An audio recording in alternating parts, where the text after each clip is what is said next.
Okay so everyone हामीले third chapter honey bee सकाइसकेका छौँ. So now let's start with the next chapter and that is heredity भनेर तपाईँहरूको chapter number 4 दिएको छ class 10 को साइन्समा. अब हेरेडिटीको कुरा गर्ने हो भने फर्स्ट अफ अल यसको इन्ट्रोडक्सनमा जाउँ, यसको बारेमा केही बेसिक कुराहरू बुझौँ. त्यहाँबाट पनि केही क्वेसन्सहरू मैले 10 सेटमा हेरेको छु. So let's start.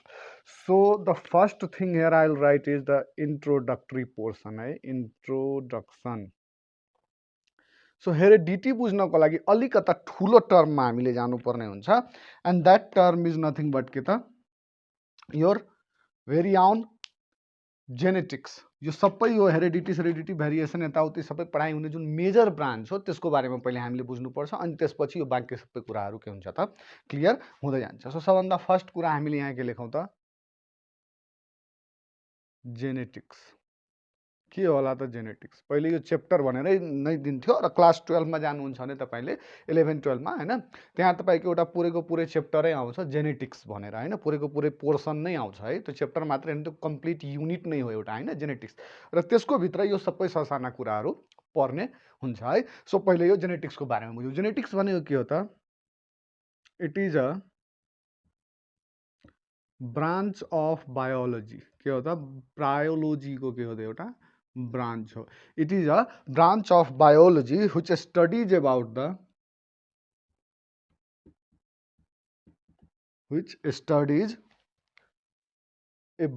the facts. के को facts होला त? यसले के को facts मा जनरली कुरा गर्छ त? Facts and laws of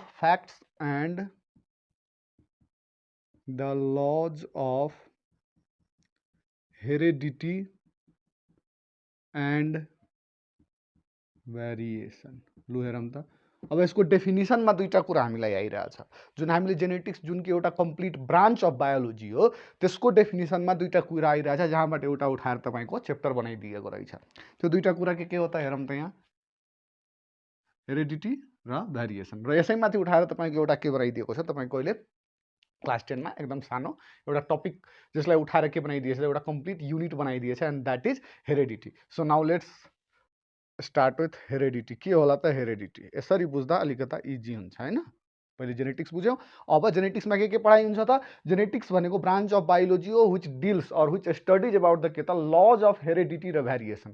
यसमा हेरिडिटी के हो र भेरिएसन के हो त्यो बुझ्नु पर्यो. सबभन्दा पहिले हेरिडिटी तपाईँको चैप्टर पनि छ, त्यसैले हेरिडिटीको बारेमा बुझौँ. ल हेरौँ.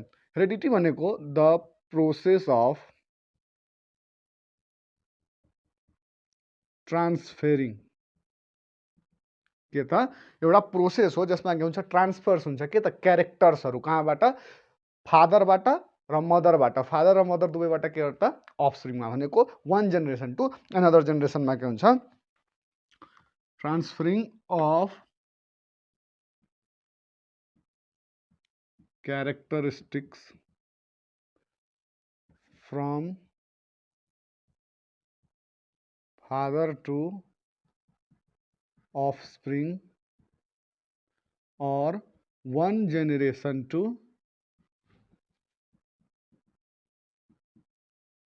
the next generation. यो प्रोसेसलाई नै हामी के भन्छौँ त हेरिडिटी भन्छौँ. हेरिडिटी भनेको जस्तै अब यसको सिम्पल वर्डमा बुझ्दाखेरि हेरिडिटी भनेको के होला त? अब जस्तै हामीहरूको केही कुराहरू फादरसँग मिल्छ, केही कुराहरू मदरसँग मिल्छ हो कि. यो जुन कुराहरू मिलिरहेछ बट केही कुराहरू मिले तापनि जस्तै तपाईँहरूको कसैको भोइस मिल्छ होला आफ्नो पापासँग, कसैको आँखा मिल्छ होला आफ्नो मम्मीसँग. यो कुराहरू के हुन्छ त सेम कुराहरू आइरहेछ. फादर जस्तै मदर जस्तै क्यारेक्टरहरू आइरहेछ. बट अल्सो सेम केही कुराहरू आए पनि कम्प्लिटली हामी सेम हुँदैनौँ. केही कुराहरू के छ त सेम छ. त्यसलाई त्यो प्रोसेस जुन त्यो सेम हुने कुरा फादरबाट मदरबाट जुन हाम्रोमा आइरहेछ त्यो प्रोसेसलाई हामी के भन्छौँ त हेरिडिटी भन्छौँ हैन. केही क्यारेक्टर्सहरू के भइरहेछ त पास अन भइरहेछ from one generation to another generation and this process is called as के त हेरिडिटी. अब यसैमा एक्ज्याक्टली त हामी सेम हुँदैनौँ. हाम्रो कसैको आँखा मिल्न सक्छ, कसैको मुख मिल्न सक्छ, कसैको कान मिल्न सक्छ, त्यो मिल्न सक्छ. बट कम्प्लिटली हामी सेम हुन्छौँ हुँदैनौँ. And that is called as के त भेरिएसन. ठिक छ. यसरी हामीले भेरिएसन र हेरिडिटी बुझ्नुपर्ने हुन्छ. ठिक छ. ल अब हेरिडिटी बुझिसकेपछि यसमा हेरिडिटरी क्यारेक्टर्स पनि बुझौँ है. हेरिडिटरी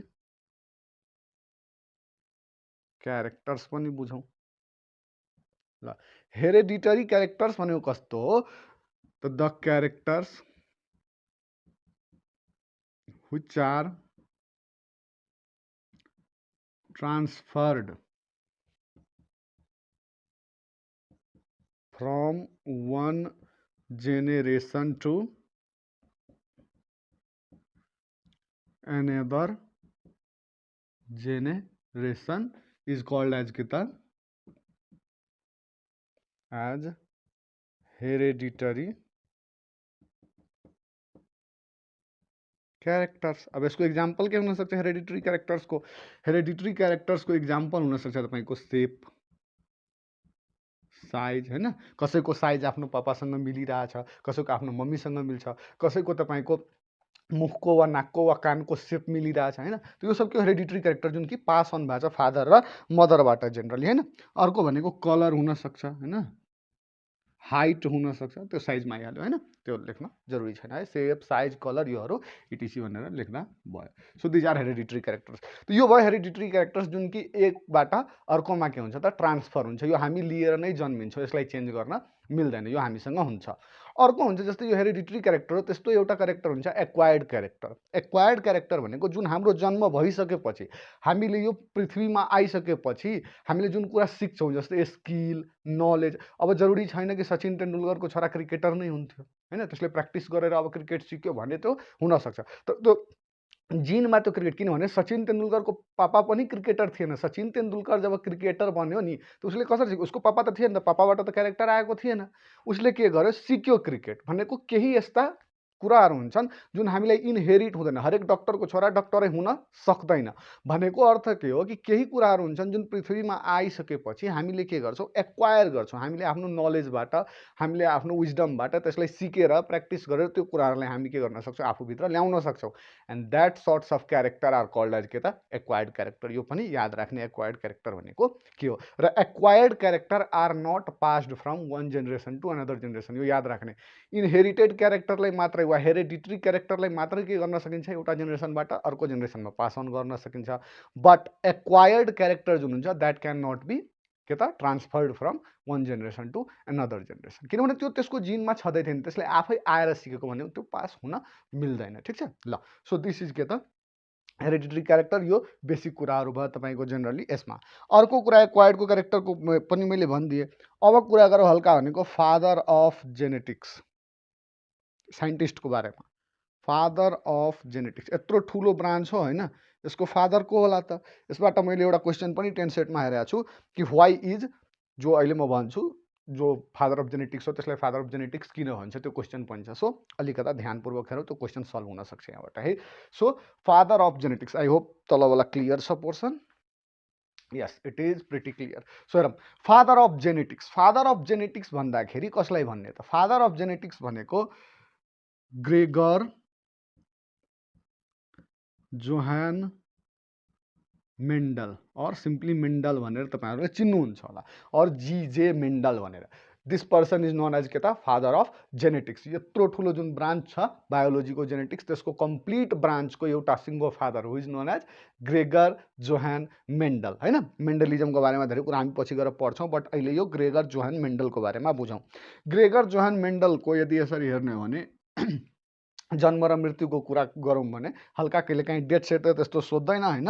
बट 1822 टु 1884 हो, आई गेस 1884सम्म उहाँको के थियो त कम्प्लिट यो जीवनमा यति जन्म भएको, यो भनेको जेनरली डेथ भएको कुरा है। सो दिस इज के यो ग्रेगर जोहान मेन्डल। अब ग्रेगर जोहान मेन्डल भनेको को थियो त? कुनै ठुलो एउटा के थियो त साइन्टिस्ट थिएन। He was not a great scientist, न त त्यति एजुकेटेड पर्सन नै कि त्यो हिसाबले, मतलब त्यति ठुलो भनेको साइन्सको फिल्डमा त्यस्तो थिएन। He was generally a monk. के थियो त? मङ्क। कहाँको?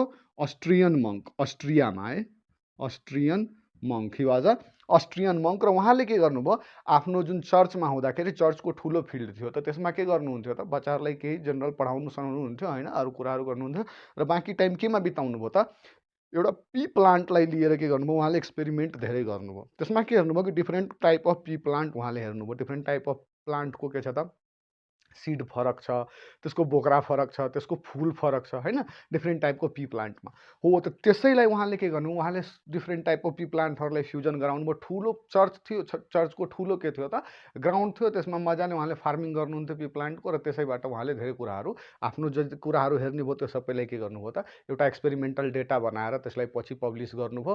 र खासै उहाँ मरिसकेपछि पनि उहाँको नाम के भएको थियो, त्यति बेलासम्म उहाँ ठुलो यो सबै कुरा उहाँले पहिले नै दिनुभयो। But also unluckily he was not recognised.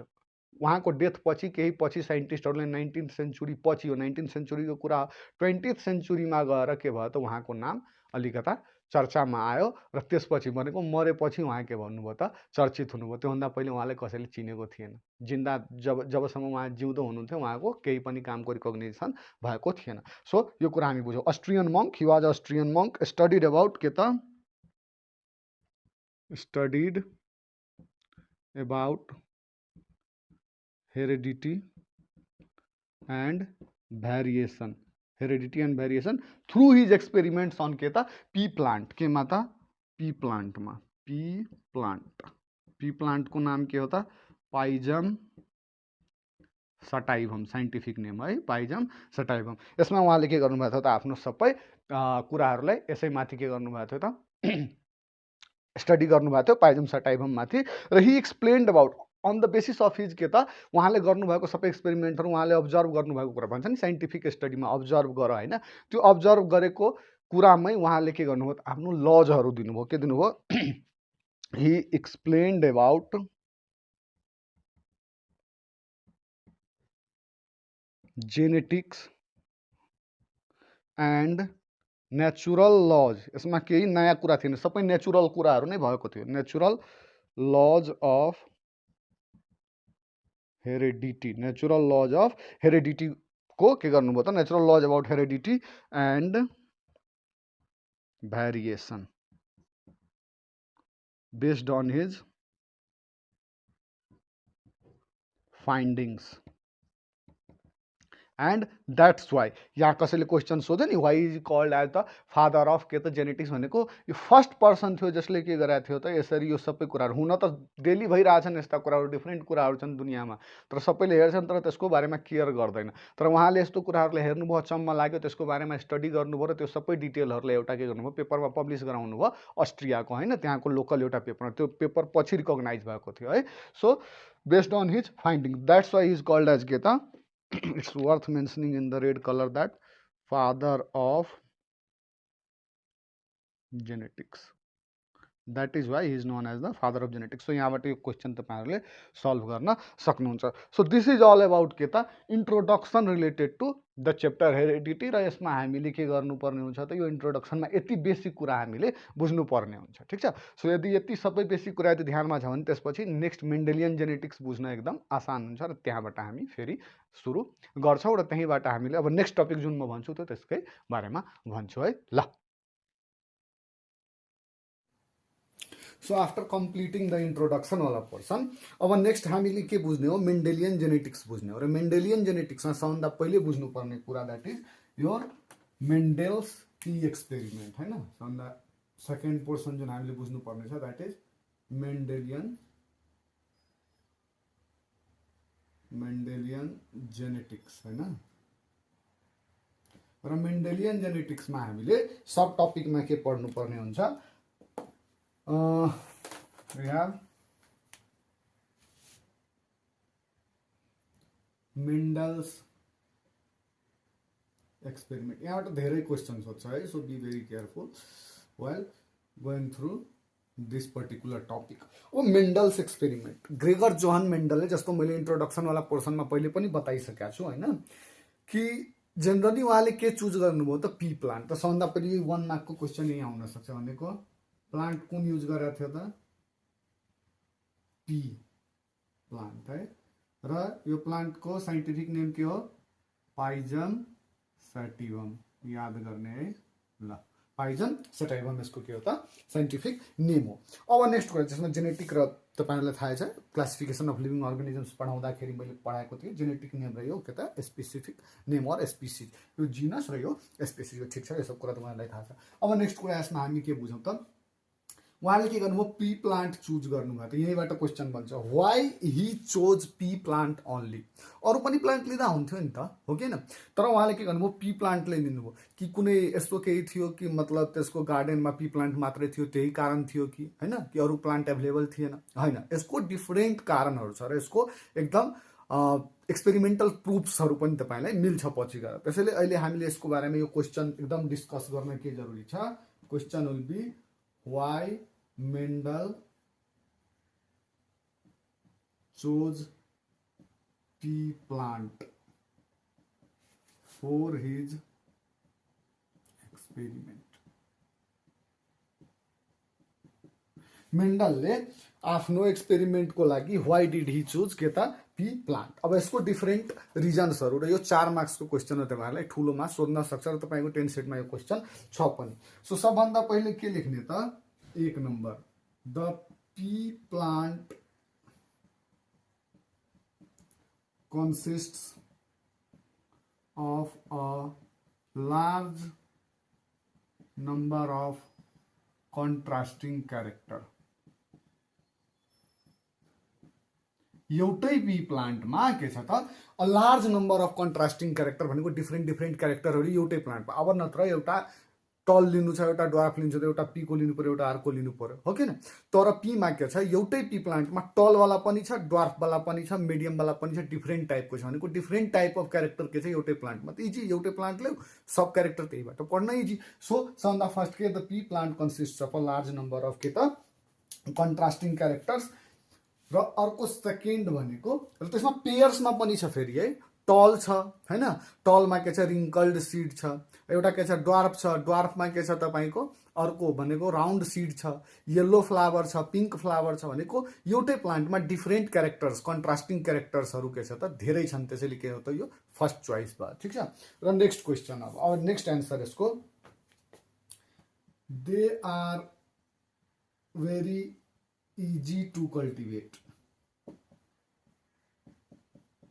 अब पी प्लान्टलाई कल्टिभेट गर्न त्यस्तो ठुलो मेहनत पनि गर्नु पर्दैन र यो इजिली के हुन्छ त कल्टिभेट पनि गर्न सकिन्छ। त्यो एउटा यो पनि प्रब्लम के भयो त सल्भ भयोबाट, त्यसैले पी प्लान्ट है। नेक्स्ट भनेको थर्ड क्यारेक्टर हैन। पी प्लान्टमा थर्ड क्यारेक्टर के थियो भन्दाखेरि they have very short life cycle. So many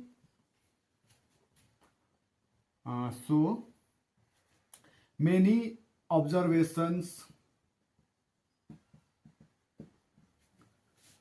can be made in a very short time gap, ठिक छ? सर्ट टाइम ग्यापमा। अब यसको के छ त लाइफ साइकल एकदम सानो छ, 3 महिना 6 महिनाको यसको के हुन्छ त लाइफ साइकल हुन्छ। अब यसमा के भयो त इजिली तपाईँले एउटा पोलिनेसन गराउनुभयो सिड, इजिली 1 महिनापछि 1.5 महिनापछि तपाईँले सिड पाइहाल्नुहुन्छ।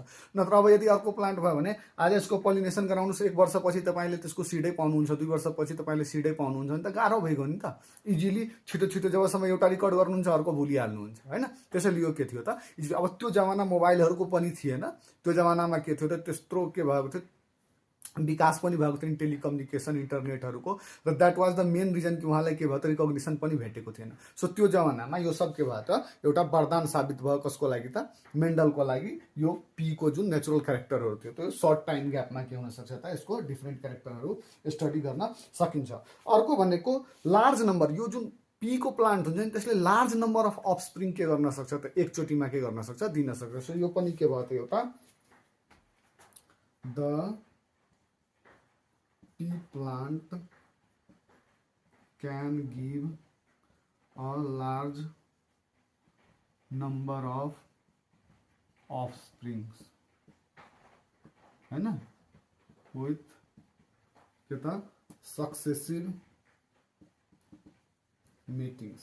भनेको एउटा तपाईँको यो जेनरली पछि गएर तपाईँहरूले पढ्नुहुन्छ वा अहिले पनि तपाईँहरूले पढ्नुहुन्छ म्याथ्समा छ यो मिन मोड र मेडियनवाला भनेको जसमा डाटा जति बढी हुन्छ नि त्यसको जुन एक्युरेसी हुन्छ त्यति नै बढी हुन्छ। त्यसको अर्थ के कि लार्ज नम्बर अफ अफस्प्रिङ यदि त्यसले दिइरहेछ भने सबैमा यदि त्यो रुल यदि एप्लाई भइरहेछ भने र धेरै लार्ज नम्बर अफ डेटा छ भने त्यो एउटा ओभरअल के हुन्छ त एक्युरेट डाटा आउँछ। त्यो पनि यसको के छ त्यो एउटा खुबी छ कि लार्ज नम्बर अफ अफस्प्रिङ दिन्छ।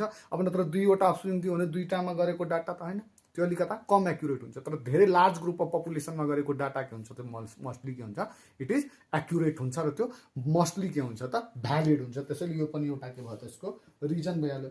अर्को भनेको के हो त दे आर के त सेक्सुअली रिप्रोड्युसिङ। कस्तो हुन्छ त दे आर सेक्सुअली रिप्रोड्युसिङ भनेको त्यहाँ पोलिनेसनहरू गराएर त्यसको रिप्रोडक्सन इजिली गराउन सकिन्छ। So they are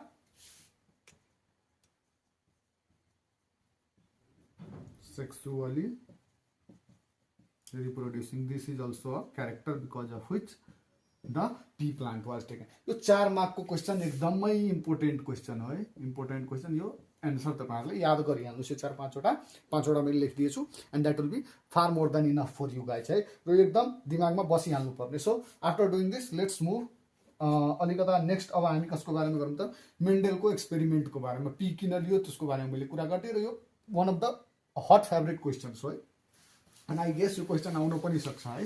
so next कुरा यति गरिसकेपछि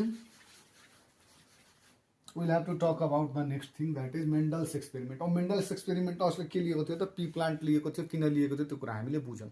अब त्यो पी प्लान्ट लिएर उसले गर्यो के, अब त्यो पी प्लान्ट लिएर उसले के गर्यो एउटा टल पी प्लान्ट लियो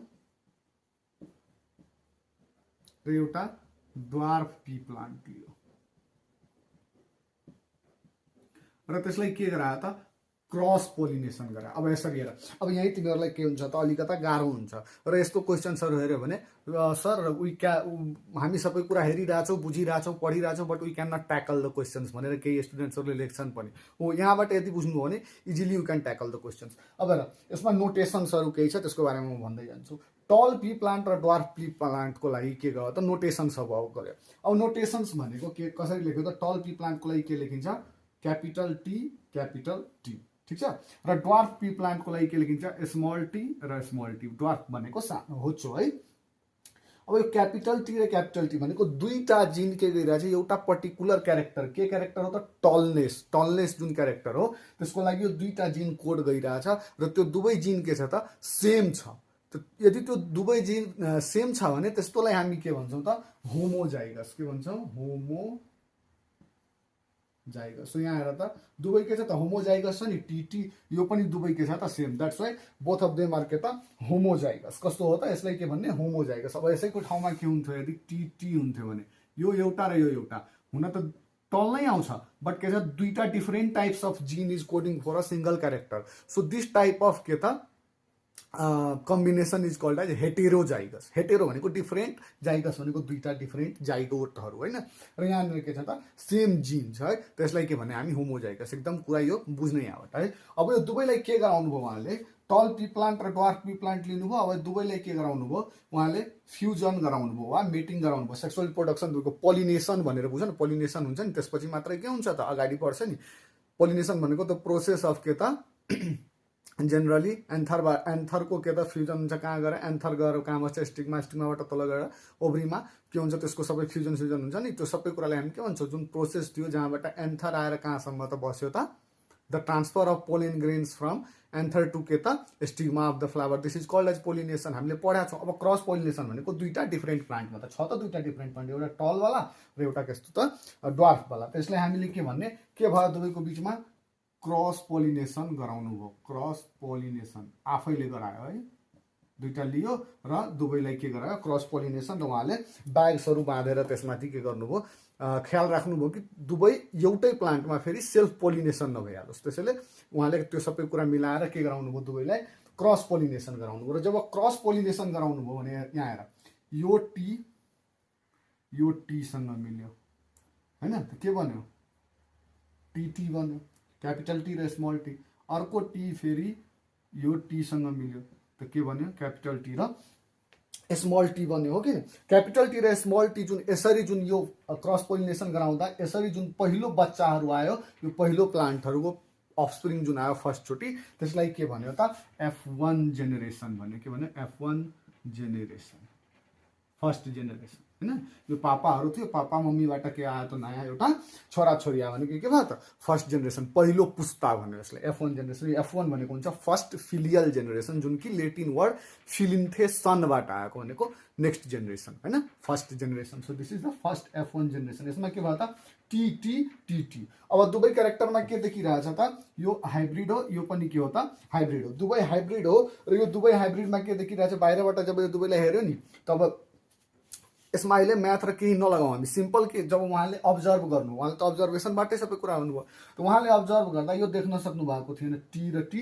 सानो टी हेर्न सक्नु बाहिरबाट हेर्दा त दुवै कस्तो थियो त बोथ अफ देम वर टल अन्ली दुवै के थियो टल तर जब यसको जिनोटाइप भनेको जेनेटिक कुरा हेऱ्यो भने एउटा क्यापिटल टी थियो र एउटा कस्तो थियो स्मल टी किनभने एउटा क्यापिटल टी यहाँबाट आएको थियो एउटा स्मल टी यहाँबाट आएको थियो त यसलाई हामीले जुन फर्स्ट जेनेरेसनमा आयो त्यो दुवै कस्तो आयो त बोथ अफ देम वर टल कस्तो टल हाइब्रिड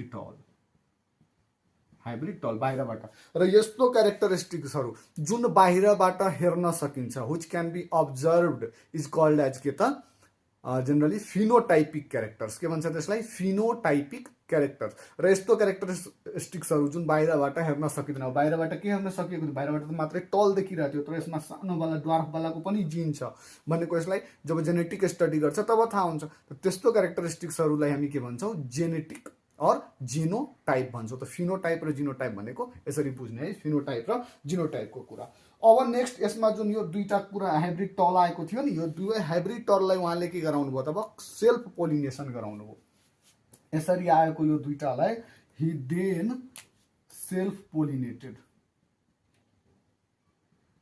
अर्कोसँग गराएन आफैसँग पोलिनेसन गरायो भनेको यो जुन टीटी छ नि हैन यो टीटी यसलाई फेरि आफैसँग गरायो केसँग आफैसँग आफू भनेको त यस्तै हुन्छ भनेको दुईटा प्लान्ट छैन त्यो क्लियर बुझ्ने एउटै प्लान्ट हो जसलाई आफैसँग के गराइरहेछ त पोलिनेसन अब उहाँले गराइराख्नु भएको छ अब यसरी पोलिनेसन गराउँदाखेरि यो टीटी र टीटीलाई यसरी पोलिनेसन गराउँदा के आयो हेरौँ त टी आयो यो टीलाई फेरि अर्को टीसँग यसरी पोलिनेसन गराउँदा के आयो त टी क्यापिटल टी र यो स्मल टी आयो हैन अब यो टीलाई फेरि के गराउनु हो यो टीसँग भन्दाखेरि के आयो त टी अब हेर्नु यो जुन क्यापिटल टी जुन छ नि त्यसलाई पहिले लेख्ने चलन हो नत्र त यहाँ टी लेख्दा पनि हुन्छ तर यसलाई यसरी लेख्ने यो रुल हो है यो टीलाई योसँग अर्को यो टीलाई फेरि के गराउनु भयो त उहाँले यो टीसँग एन्ड द्याट गेभ के त टी अब यसमा हेरौँ त एउटा के आयो त कम्प्लिट हैन कम्प्लिट और प्योर के त टल यो के आयो हाइब्रिड टल आयो यो के आयो तपाईको फेरि हाइब्रिड टल आयो हैन र यो के आयो तपाईको प्योर ड्वार्फ जुन कि सेकेन्ड जेनेरेसनमा आयो कुनमा आयो सेकेन्ड फिलियल जेनेरेसनमा फर्स्ट जेनेरेसनमा प्योर के आएको थिएन त ड्वार्फ आएको थियो ड्वार्फवाला क्यारेक्टरिस्टिक्स के भइसकेको थियो त दबिसकेको थियो त्यसैले यहीँबाट बुझ्ने कि यस्तो क्यारेक्टरिस्टिक्सहरू जसले आफूलाई एक्सप्रेस गरिहाल्छ फर्स्ट जेनेरेसनमा त्यसलाई हामी के भन्छौँ त they are the dominant character भनेको त्यसले डोमिनेट गरिरहेछ हैन यसले क्यापिटल टीले डोमिनेट गरिरहेको छैन यसको कारणले के भइरहेछ दुवै के भइरहेछ त ठुलै ठुलै प्लान्ट आइरहेछ भनेको दोज जनरली हामीले के भन्छौँ त जीन्स और those characters which are dominant during the के त first filial generation are called as dominant character र those characters which are recessive भनेको जुन सप्रेस भइहाल्छ फर्स्ट फिलियल जेनेरेसनमा र पछि गएर मात्रै एपियर हुन्छ द्याट इज नोन एज के त रिसेसिभ क्यारेक्टर त त्यो पनि बुझ्ने रिसेसिभ क्यारेक्टर के हो त स्मल टी भनेको प्योर ड्वार्फ र क्यापिटल टी भनेको के हो त तपाईको mostly this is the first के त जनरली फिलियल जेनेरेसनमा एपियर हुने dominant character so this is about के त डोमिनेन्ट र के त दिस इज सेकेन्ड जेनेरेसन है सेकेन्ड फिलियल जेनेरेसन जसलाई हामी के पनि भन्छौँ त F2 जेनेरेसन के भन्छौँ F2 जेनेरेसन यहीबाट क्वेसन सोध्न सक्छ यो मेजर यही कुरा गराएको थियो यसै पछि सबै कुरालाई के गराएको छ त कम्बाइन गरायो हो पछि गएर मेन्डलले फर्स्ट एक्सपेरिमेन्ट यही थियो जसमा के गराएको थियो पहिले के गर्यो क्रस पोलिनेसन र त्यसपछि सेल्फ पोलिनेसन सेकेन्ड जेनेरेसनमा जति पनि बच्चाहरू आएको थियो त्यो सबै सिडहरूलाई लिएर अब के गरायो त अब जेनरली ही डिड के त F2 जेनेरेसनमा सेल्फ पोलिनेसन र सेल्फ पोलिनेसनमा उहाँले के हेर्नुभयो त ही गट अ के त F2 generation of pure dwarf यहाँ एपियर भयो, जुन फर्स्ट जेनेरेसनमा एपियर हुन सकेको थिएन, त्यसैले त्यसलाई के भन्यो त रिसेसिभ क्यारेक्टर, र जुन फर्स्ट जेनेरेसनमा एपियर भएको थियो द्याट इज के त dominant character. So this is about the के त dominant character and the recessive character. Homozygous heterozygous के हो त्यो सबै कुरा बुझ्ने। अनि यो फर्स्ट के छ त एक्सपेरिमेन्ट छ, दिस इज अबाउट के त मेन्डल्स एक्सपेरिमेन्ट अन पी। अब यसमा यसरी बुझ्ने, सिंगल सिंगल क्यारेक्टरिस्टिक्स लिएर के गराएको थियो त मेन्डलले फ्युजन गराएको थियो, यहाँ हेर त पोलिनेसन गराएको थियो। जस्तै टी टी भनेको दुवै के को लागि हो त साइजको लागि हो भनेको टल हो, यो के हो त साइजकै लागि हो, के हो सिंगल क्यारेक्टरिस्टिक्स, दुवै सिंगल क्यारेक्टरिस्टिक्सको लागि भनेको यस्तो जुन के भएको थियो त उहाँले जुन एक्सपेरिमेन्टमा जुन युज गर्नुभएको थियो द्याट इज नोन एज के त मोनोहाइब्रिड क्रस, भनेको एउटै क्यारेक्टरमा लिएर के गर्यो त क्रस गरायो, this is called as monohybrid cross. अब यसैमा के गर्यो त पछि गएर एउटा टल लियो होइन, एउटा टल plant Leo with red flower, टल प्लान्ट विथ रेड फ्लावर, अर्को के त ड्वार्फ प्लान्ट विथ के त yellow flower, dwarf plant with के त येल्लो फ्लावर। तब यो कन्डिसनमा यो आरआरलाई हामीले यहाँ वाई को सट्टा सानो आर पनि लेख्न सक्छौँ होइन, सानो आर भनेको एउटा के छ त हाम्रो सेपको साइजको कुरा छ, अर्को के छ त त्यसको फ्लावरको कुरा, भनेको दुईटा कन्ट्रास्टिङ क्यारेक्टरहरू लिइरहेछ होइन, दुईटा कुराहरूको दुईटा क्यारेक्टरिस्टिक्सहरू लिएर जुन क्रस गराउँछ त्यसलाई हामी भन्छौँ dihybrid cross. And next we are going to learn about के त डाइहाइब्रिड क्रस। मोनोहाइब्रिड क्रस हामीले बुझ्यौँ यसरी हुन्छ, त्यसपछि डाइहाइब्रिड क्रस बुझ्छौँ, र त्यसैमा हामीले के बुझ्छौँ त डिफ्रेन्ट लज अफ के त मेन्डल, जुन कि law of segregation, law of purity होइन, यो सबै कुरा हामी त्यहाँ बुझ्छौँ, तीनवटा लको बारेमा कुरा गर्छौँ, र त्यसपछि हामी त्यहाँ के गर्छौँ त विल डु के त यहाँ जिनोटाइपिक रेसियो यदि बुझ्नु छ र फिनोटाइपिक भन्दाखेरि यसमा हेरौँ त 1:1 भनेको यो फिनोटाइपिक रेसियो के भयो त फिनोटाइपिक रेसियो तपाईँको जेनरली, र जिनोटाइपिक रेसियो यदि हेर्नु हो भने फिनोटाइपिक रेसियो तपाईँको यसमा के थियो त द फिनोटाइपिक रेसियो वाज टल टल टल भनेको 3:1 फिनोटाइपिक रेसियो। कसरी लेख्ने हेरौँ एकचोटि म यो पनि भनिदिन्छु। फिनोटाइपिक भनेको के हो जुन हामीले बाहिरबाट अब्जर्भ गर्न सक्छौँ। त सेकेन्ड फिलियल जेनेरेसनमा हामीले के हेऱ्यौँ कि यहाँ के आछ त टल कतिवटा, एउटा टल, दुईटा टल र तीनवटा टल, जसरी भए पनि टल त देखिरहेछ नि, हो त टल भनेको टल इज टु के त ड्वार्फ, तीनवटा टलमा एउटा के आयो त dwarf. So this is phenotypic, बाहिरबाट हामीले हेर्न सक्ने। अब जिनोटाइपिक यदि जिन हेर्ने हो त्यसको भने जिनोटाइपिक रेसियो, जिनोटाइपिक रेसियोमा हेरौँ त कस्तो कस्तो आयो त एउटा कम्प्लिट टल होइन, टिटी भनेको एउटा कम्प्लिट टल भनेको एउटा, अर्को भनेको हाइब्रिड टल, हाइब्रिड टल हामीसँग कतिवटा छ त दुईटा, एउटा एउटा दुईटा हाइब्रिड टल, र एउटा के छ त ड्वार्फ भनेको complete dwarf, that will be your 1। So के लेख्ने हामीले त 1:2:1। So this is your genotypic ratio. So यो क्वेसन पनि सोध्न सक्छ, फिनोटाइपिक र जिनोटाइपिक रेसियो निकालेर देखाऊ सेकेन्ड फिलियल जेनेरेसनको है, र यहाँबाट हामीले यो के गर्न सक्छौँ त मजाले गर्न सक्छौँ F2 जेनेरेसनमा होइन। So this is your F2 generation, र यसको के छ त हामीसँग फिनोटाइपिक रेसियो र जिनोटाइपिक रेसियो हामीले बुझ्न सक्छौँ, र यो क्वेसन यहाँबाट आउन सक्छ। So be very careful and do this है।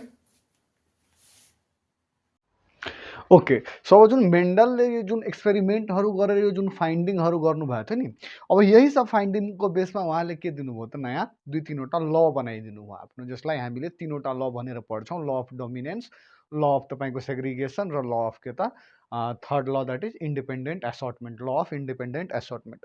अब यो तीनवटा लको जुन कसैले सोध्यो कि त्यसको बेसिस के थियो त यही एक्सपेरिमेन्टहरू के थियो त बेसिस थियो, यो जुन फर्स्ट फिलियल जेनेरेसन र सेकेन्ड फिलियल जेनेरेसनमा आएका क्यारेक्टर्सहरू थिए, यसैको बेसिसमा उहाँले के गर्नुभयो त यसैलाई लको रूपमा के गरिदिनु भयो फर्म गरिदिनु। अब यहीँबाट बुझ्नु पऱ्यो हामीले। अब जुन थर्ड ल छ त्यसको लागि बुझ्नको लागि, थर्ड लको लागि हामीले के बुझ्नुपर्ने हुन्छ त डाइहाइब्रिड क्रस। त अलिकता डाइहाइब्रिड क्रसको कुरा गरौँ अनि त्यसपछि हामी अगाडितिर बढ्छौँ है। सो डाइहाइब्रिड क्रसमा तपाईँहरूले धेरै पढ्नु छैन है, क्लास 11मा तपाईँहरूले पढ्नु नै हुन्छ, यसको बारेमा एकदम डिपैमा पढ्नुहुन्छ, तर अहिले त्यति पढ्नु पर्दैन। सो अहिले तपाईँहरूलाई के पढ्नुपर्ने छ त डाइहाइब्रिड क्रसको बारेमा। मेन्डल्स एक्सपेरिमेन्टमा अब हामीले डाइहाइब्रिड क्रस बुझ्नुपर्ने। अब डाइहाइब्रिड क्रसमा मैले अहिले भर्खर माथि जुन मेटेको थिएँ त्यहाँ मैले के लेखेको थिएँ त आई हेड सिम्पली रिटेन कि डाइहाइब्रिड क्रसमा कति हुन्छ त डाइहाइब्रिड क्रस भनेको दुईटा हाइब्रिड, भनेको हाइब्रिडमा डाई छ भनेको डाईको अर्थ के कि दुईटा क्यारेक्टर्सहरू, त्यहाँ मात्र एउटा क्यारेक्टर थियो कि त सेपमा वा साइजमा मात्रै थियो, जस्तै कि टल र ड्वार्फ भनेको मात्रै केमा थियो त साइजमा थियो, एउटा मात्रै क्यारेक्टर थियो। अब यहाँ कतिवटा क्यारेक्टर लियो त दुईटा क्यारेक्टर, जस्तै एउटा उहाँले के लिनुभयो त राउन्ड येल्लो भनेको राउन्ड के थियो त सिड थियो र येल्लो के थियो तपाईँको त फ्लावर थियो त्यो पी प्लान्टको है। र अर्को के त रिङ्कल्ड सिड हैन, रिङ्कल्ड सिड, रिङ्कल्ड भनेको त अलिकता त्यो खोक्रो परेको होइन ल रिङ्कल्ड। र नेक्स्ट भनेको के थियो त येल्लो र त्यसपछि कस्तो थियो त ग्रीन फ्लावर। यो दुईटा क्यारेक्टर भयो यहाँ के भयो त एउटा राउन्ड सिडको क्यारेक्टर एउटा फ्लावरको क्यारेक्टर है। सिडको क्यारेक्टर र फ्लावर भनेको यसको अर्थ के भयो कि दुईटा क्यारेक्टर दुईटा कन्ट्रास्टिङ क्यारेक्टरहरू लिए उहाँले, त्यसैले यसलाई यो क्रस जब गराउनु भयो त्यसलाई के भन्नुभयो त डाइहाइब्रिड क्रस। अब डाइहाइब्रिड क्रस भएर राउन्ड सिड र येल्लो फ्लावरको लागि उहाँले के लिनुभयो त राउन्ड र क्यापिटल वाइवाई, यो लेख्न सकिन्छ राउन्ड क्यापिटल आरआर र क्यापिटल वाइवाई। अब रिङ्कल्डको लागि उहाँले सिडको लागि के लिनुभयो त स्मल आर होइन, र ग्रीन फ्लावरको लागि स्मल वाई। अर्को लिन सकिन्थ्यो तर त्यसले के हुन्छ त जब हामीले क्रस गर्छौँ नि त कन्फ्युजन बढी हुन्छ, त्यसैको लागि के गर्छ त यसरी क्यापिटल र स्मल लिएर बनाउन सकिन्छ। अब यसलाई पनि के गर्न सकिन्छ त फर्स्ट फिलियल जेनेरेसन र सेकेन्ड फिलियल जेनेरेसन देख्न सकिन्छ। तर तपाईँहरूले यदि फर्स्ट फिलियल जेनेरेसन देख्नु हो भने त्यसैबाट तपाईँहरूको लागि जति क्वेसन्सहरू आउँछ त्यो पर्याप्त हुन्छ, त्यहीँबाट सल्भ गर्न सक्नुहुन्छ। यसलाई बनाउने सबभन्दा सही तरिका के हो त यो एउटा पुनेट स्क्वायर जस्तो एउटा स्क्वायर बनाउनुहोस्, कतिमा म सँगसँगै बनाउनुहोस् मसँगै है। यो एउटा स्क्वायर बनाइहाल्नुहोस् होइन, अलिकता तल साइड देखिएन है केही छैन, म अलिकता माथिबाट बनाउँछु, don't worry, I just put it a little अबभ। Okay यसरी के गर्नुहोस् त एउटा होइन स्क्वायर लिनुहोस्, I hope now it is clear. यसरी स्क्वायर लिनु, यो स्क्वायरलाई के भन्छ त पुनेट स्क्वायर भन्छ। पुनेट स्क्वायर अब जब उहाँले गरिराख्नु भएको थियो नि त त्यही टाइममा अर्को एउटा म्याथमेटिसियन थियो पुनेट होइन, जसकोबाट उहाँले हेल्प लिएर यसरी आफ्नो कुराहरूले म्याथमेटिकली फर्मुलेट गर्नुभयो। त्यसको पछाडि धेरै कहानी छ, त्यो कहानी अहिले नसुनौ, सिम्पली के बुझ्यो यसरी जुन स्क्वायर पुट गरिन्छ यसलाई के भन्छ पुनेट स्क्वायर भन्छ है, PUNETT पुनेट स्क्वायर है। ल अब यसमा उहाँले के गर्नुभयो त यसरी बनाउनु भयो। अब यसमा के गर्नुभयो क्यारेक्टरलाई दुईटा क्यारेक्टर छ, दुईटा क्यारेक्टर लिनुभयो कसरी त आरआर र वाइवाई छ भने यसलाई यदि हामीले हाल्ने हो भने आरवाई एउटा प्लान्टको होइन, अर्को भनेको आरवाई भनेको फेरि क्यापिटल आरवाई, यतातिरको आरआर वाइवाई भनेको यहाँनिर एउटा आर एउटा वाई र एउटा फेरि के त आर र एउटा वाई, यसरी पुट गर्ने। यो सोध्न सक्छ, यो क्वेसन धेरै प्रोबेबल क्वेसन हो, यहाँबाट सोध्न सक्छ। तपाईँहरूको 10 सेटमा मोस्टली यस्तै टेबलहरू बनाइ के गरेछ त क्वेसनहरू सोधिरहेछ। सो यहाँ ध्यान दिनुहोस्, यसको बेसिस बुझ्नुहुन्छ भने इजिली बन्छ। र यो दुवैलाई के गराइदिनु भयो त क्रस गराइदिनु भयो, दुवैलाई के गराउनु भयो क्रस। अब हेरौँ त आर यो आरसँग भनेको क्यापिटल आर वाई क्यापिटल यसरी लेखौँ क्यापिटल वाई र स्मल वाई, त्यही न आयो। अब यो आर इन्टु यो आर भनेको क्यापिटल आर स्मल आर, यो वाई इन्टु यो Y capital Y small Y, ठिक छ। यति हेर्नुहोस् केही छैन, एकदम इजी हो कि, यो आर इन्टु यो आर है र Y into small Y, R into R Y into small. अब यो गर्दा उहाँले के हेर्नुभयो सबै जुन फर्स्ट फिलियल जेनेरेसन, यो कुनको हो त फर्स्ट फिलियल जेनेरेसनको F1 को होइन, F1 मा उहाँले के हेर्नुभयो सबैहरू त क्यापिटल आर र capital Y, capital R dominant क्यारेक्टरहरू आइरहेछ, क्यापिटल आर भनेको सबै के थियो त फिनोटाइपिक रेसियो यसको त्यही भइहाल्यो। फिनोटाइपिक रेसियो के थियो त यो हेर्नु त यो सबै होइन 3:1 को रेसियो भएन भन्दाखेरि त्यसरी फिनोटाइपिक रेसियो सबै त्यस्तै आयो होइन। र फिनोटाइपिक रेसियो हेर्दाखेरि उहाँले सबै के हेर्नुभयो त बाहिरको जति पनि क्यारेक्टर थियो त्यो सबै के थियो त टल नै थियो। कस्तो थियो यो टल भनिरहेको छु म, राउन्ड र येलो नै थियो, राउन्ड र येलो नै थियो, राउन्ड र येलो नै थियो। भनेको फर्स्ट फिलियल जेनेरेसनमा केही क्यारेक्टरहरू यस्तो छन् जसले आफूलाई डोमिनेन्ट गरेर र त्यो डोमिनेन्ट क्यारेक्टरहरू मात्रै एपियर हुन्छ। यसैलाई उहाँले के गर्नुभयो त फर्स्ट दिइहाल्नुभयो ल अफ डोमिनेन्स भनिदिनु भयो यसैलाई कि फर्स्ट फिलियल जेनेरेसनमा एपियर हुँदा दुईटा ट्रेटहरू वा दुईटा क्यारेक्टरहरू मध्ये एउटा क्यारेक्टर मात्रै एपियर हुन्छ र त्यो क्यारेक्टरलाई हामी के भन्छौँ त that character is called as dominant character. So यही थियो के त first law of dominance. Second कुरा अब यसै टेबलबाट वा जुन पछाडि पनि हामीले गरेका थियौँ मोनोहाइब्रिड क्रस, त्यहाँबाट पनि यदि हामीले लियौँ भने के बनाउन सक्छौँ कि ल अफ डोमिनेन्स। अब यसरी हेरौँ, यो जुन आएको थियो यस्तै टी होइन र टीमा उहाँले क्रस पोलिनेसन गराउनु भएको थियो नि। अब यहाँबाट हामीले के पाएको थियौँ टी होइन, टी र अर्को के त टी र टी यस्तो कुरा पाएको थियौँ हामीले होइन। जुन फर्स्टमा हामीले मोनोहाइब्रिड क्रस गराइरहेको थियौँ त्यसमा यस्तो कुरा जब हामीले पाएको थियौँ, त्यसपछि फेरि हामीले के गराएको थियौँ सेल्फ पोलिनेसन गराएको थिएनौँ। यो टी र यो टीलाई सेल्फ पोलिनेसन गराउँदा हामीले के हेरेका थियौँ टी होइन र अर्को के टी यो फेरि टी र यो फेरि के त टी र टी, एउटा प्योर के पाएको थियो त ड्वार्फ, जुन कि नयाँ क्यारेक्टर यहाँनिर आएको थियो, एउटा कम्प्लिट ड्वार्फ प्लान्ट आएको थियो भन्दाखेरि सेकेन्ड फिलियल जेनेरेसनमा के भएको थियो त ड्वार्फ क्यारेक्टर। अब यो जुन ड्वार्फ क्यारेक्टरवाला जुन यहाँबाट हामीले कहानी लिएको थियो, यदि यसबाट हामीले ग्यामेट निकाल्छौँ भने this T and this T and T, यो जुन ग्यामेटबाट यदि हामीले निकाल्नु भने यो दुवै के हुन्छ त एक ठाउँमा ग्रुपिङ भएर बसिरहेछ, क्यापिटलको र स्मलको दुवै ट्रेड के भइरहेछ त एक ठाउँमा ग्रुप भएर बसिरहेको हुन्छ, तर यो दुवै मिक्स भएको हुँदैन। उहाँले के भन्नुभयो कि यो दुवै एक ठाउँमा बसिरहेको त हुन्छ तर मिक्स भएको हुँदैन, किनभने यसरी यसले यो टी आफैसँग टी कम्बाइन हुँदैन कहिले पनि। यो टीले यो टीसँग के गर्छ त कम्बाइन गर्छ र यसरी दुईवटा टी फर्म हुन्छ। यो टीले फेरि के गर्छ त यो टीसँग कम्बाइन हुन्छ र यसरी के हुन्छ त दुईवटा टीहरू के हुन्छ त कम्बाइन हुन्छ र सेकेन्ड जेनेरेसनमा आएर के दिन्छ त यसले फेरि आफ्नो एउटा नयाँ क्यारेक्टर दिन्छ जुन कि यो ड्वार्फ बोलाएको थियो। यसको अर्थ यो दुवै टी जुन छ यो एक ठाउँमा बसेको हुन्छ, एउटैमा हुन्छ तर कम्बाइन भएको हुँदैन, बेग्ला बेग्लै हुन्छ, छुट्टा छुट्टै। यो टीलाई यदि हामीले ग्यामेट निकाल्ने हो भने एउटा यो टी र एउटा यो टी, यो छुट्टा छुट्टै हुन्छ र यसैलाई उहाँले के भन्नुभयो ल अफ सेग्रिगेसन भनेको एक ठाउँ भए पनि दुवै के हुन्छ त सेग्रिगेट भएर बसिरहेको हुन्छ, के हुन्छ मिक्सिङ दुवैको बिचमा हुँदैन, दुवै के हुन्छ सेग्रिगेट भनेको बेग्ला बेग्लै ग्यामेट त्यसले के गर्छ त फर्म गर्छ र त्यसपछि के हुन्छ कम्बिनेसन भएर यस्तो नयाँ हाइब्रिडहरू आउँछ। यो भयो तपाईँको ल अफ सेग्रिगेसन। के भन्छ यसलाई ल अफ सेग्रिगेसन। अब एकै ठाउँ भए पनि दुवै इन्टरमिक्स छैन भने दुवै के छ प्योर छ, त्यसैको लागि यसलाई के पनि भन्छ सेकेन्ड ललाई law of purity of gamete पनि भन्छ है, law of purity of gametes, यो ल अफ सेग्रिगेसनलाई नै भन्छ। अब थर्ड ल यसको जुन छ थर्ड लले के भन्छ ल अफ इन्डिपेन्डेन्ट एसर्टमेन्ट, इन्डिपेन्डेन्ट एसर्टमेन्ट है।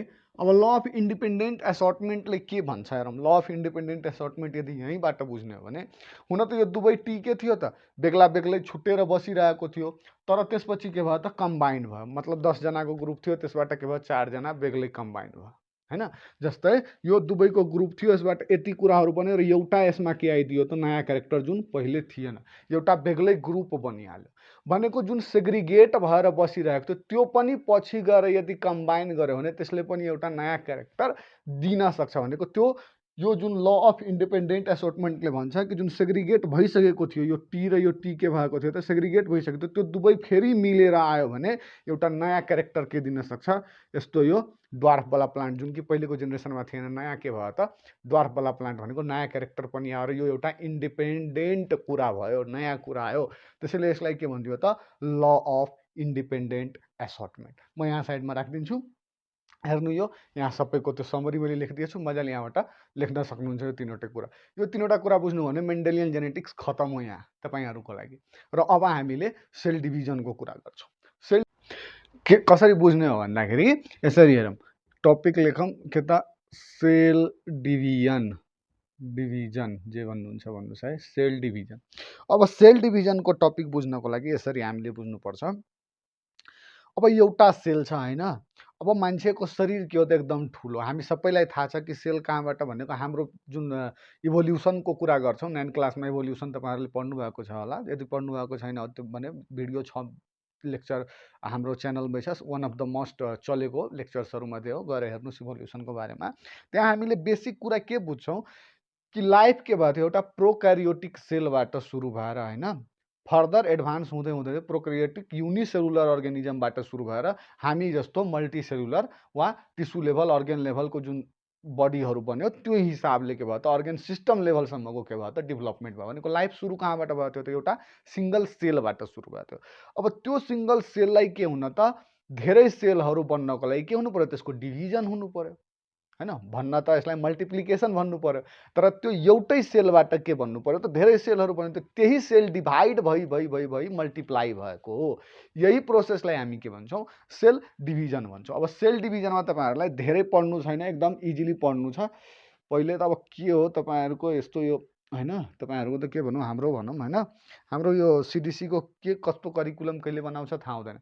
हामीले पढेको बेलामा सेल डिभिजनको बारेमा डिपली पुरै कुरा थियो त्यसको सबै फेजहरू सबै कुराहरू डिप्लोटिन प्याचिटिन यताउति सबै माइटोसिस मियोसिस सबै कुरा थियो तर बिचमा फेरि त्यो हटाइदियो त्यो कम्प्लिट हटाइदियो हैन सिलेबसबाट। अब सेल डिभिजनको बारेमा फेरि राखिरहेछ अब त्यसमा पनि थोरै कुरा गरेछ।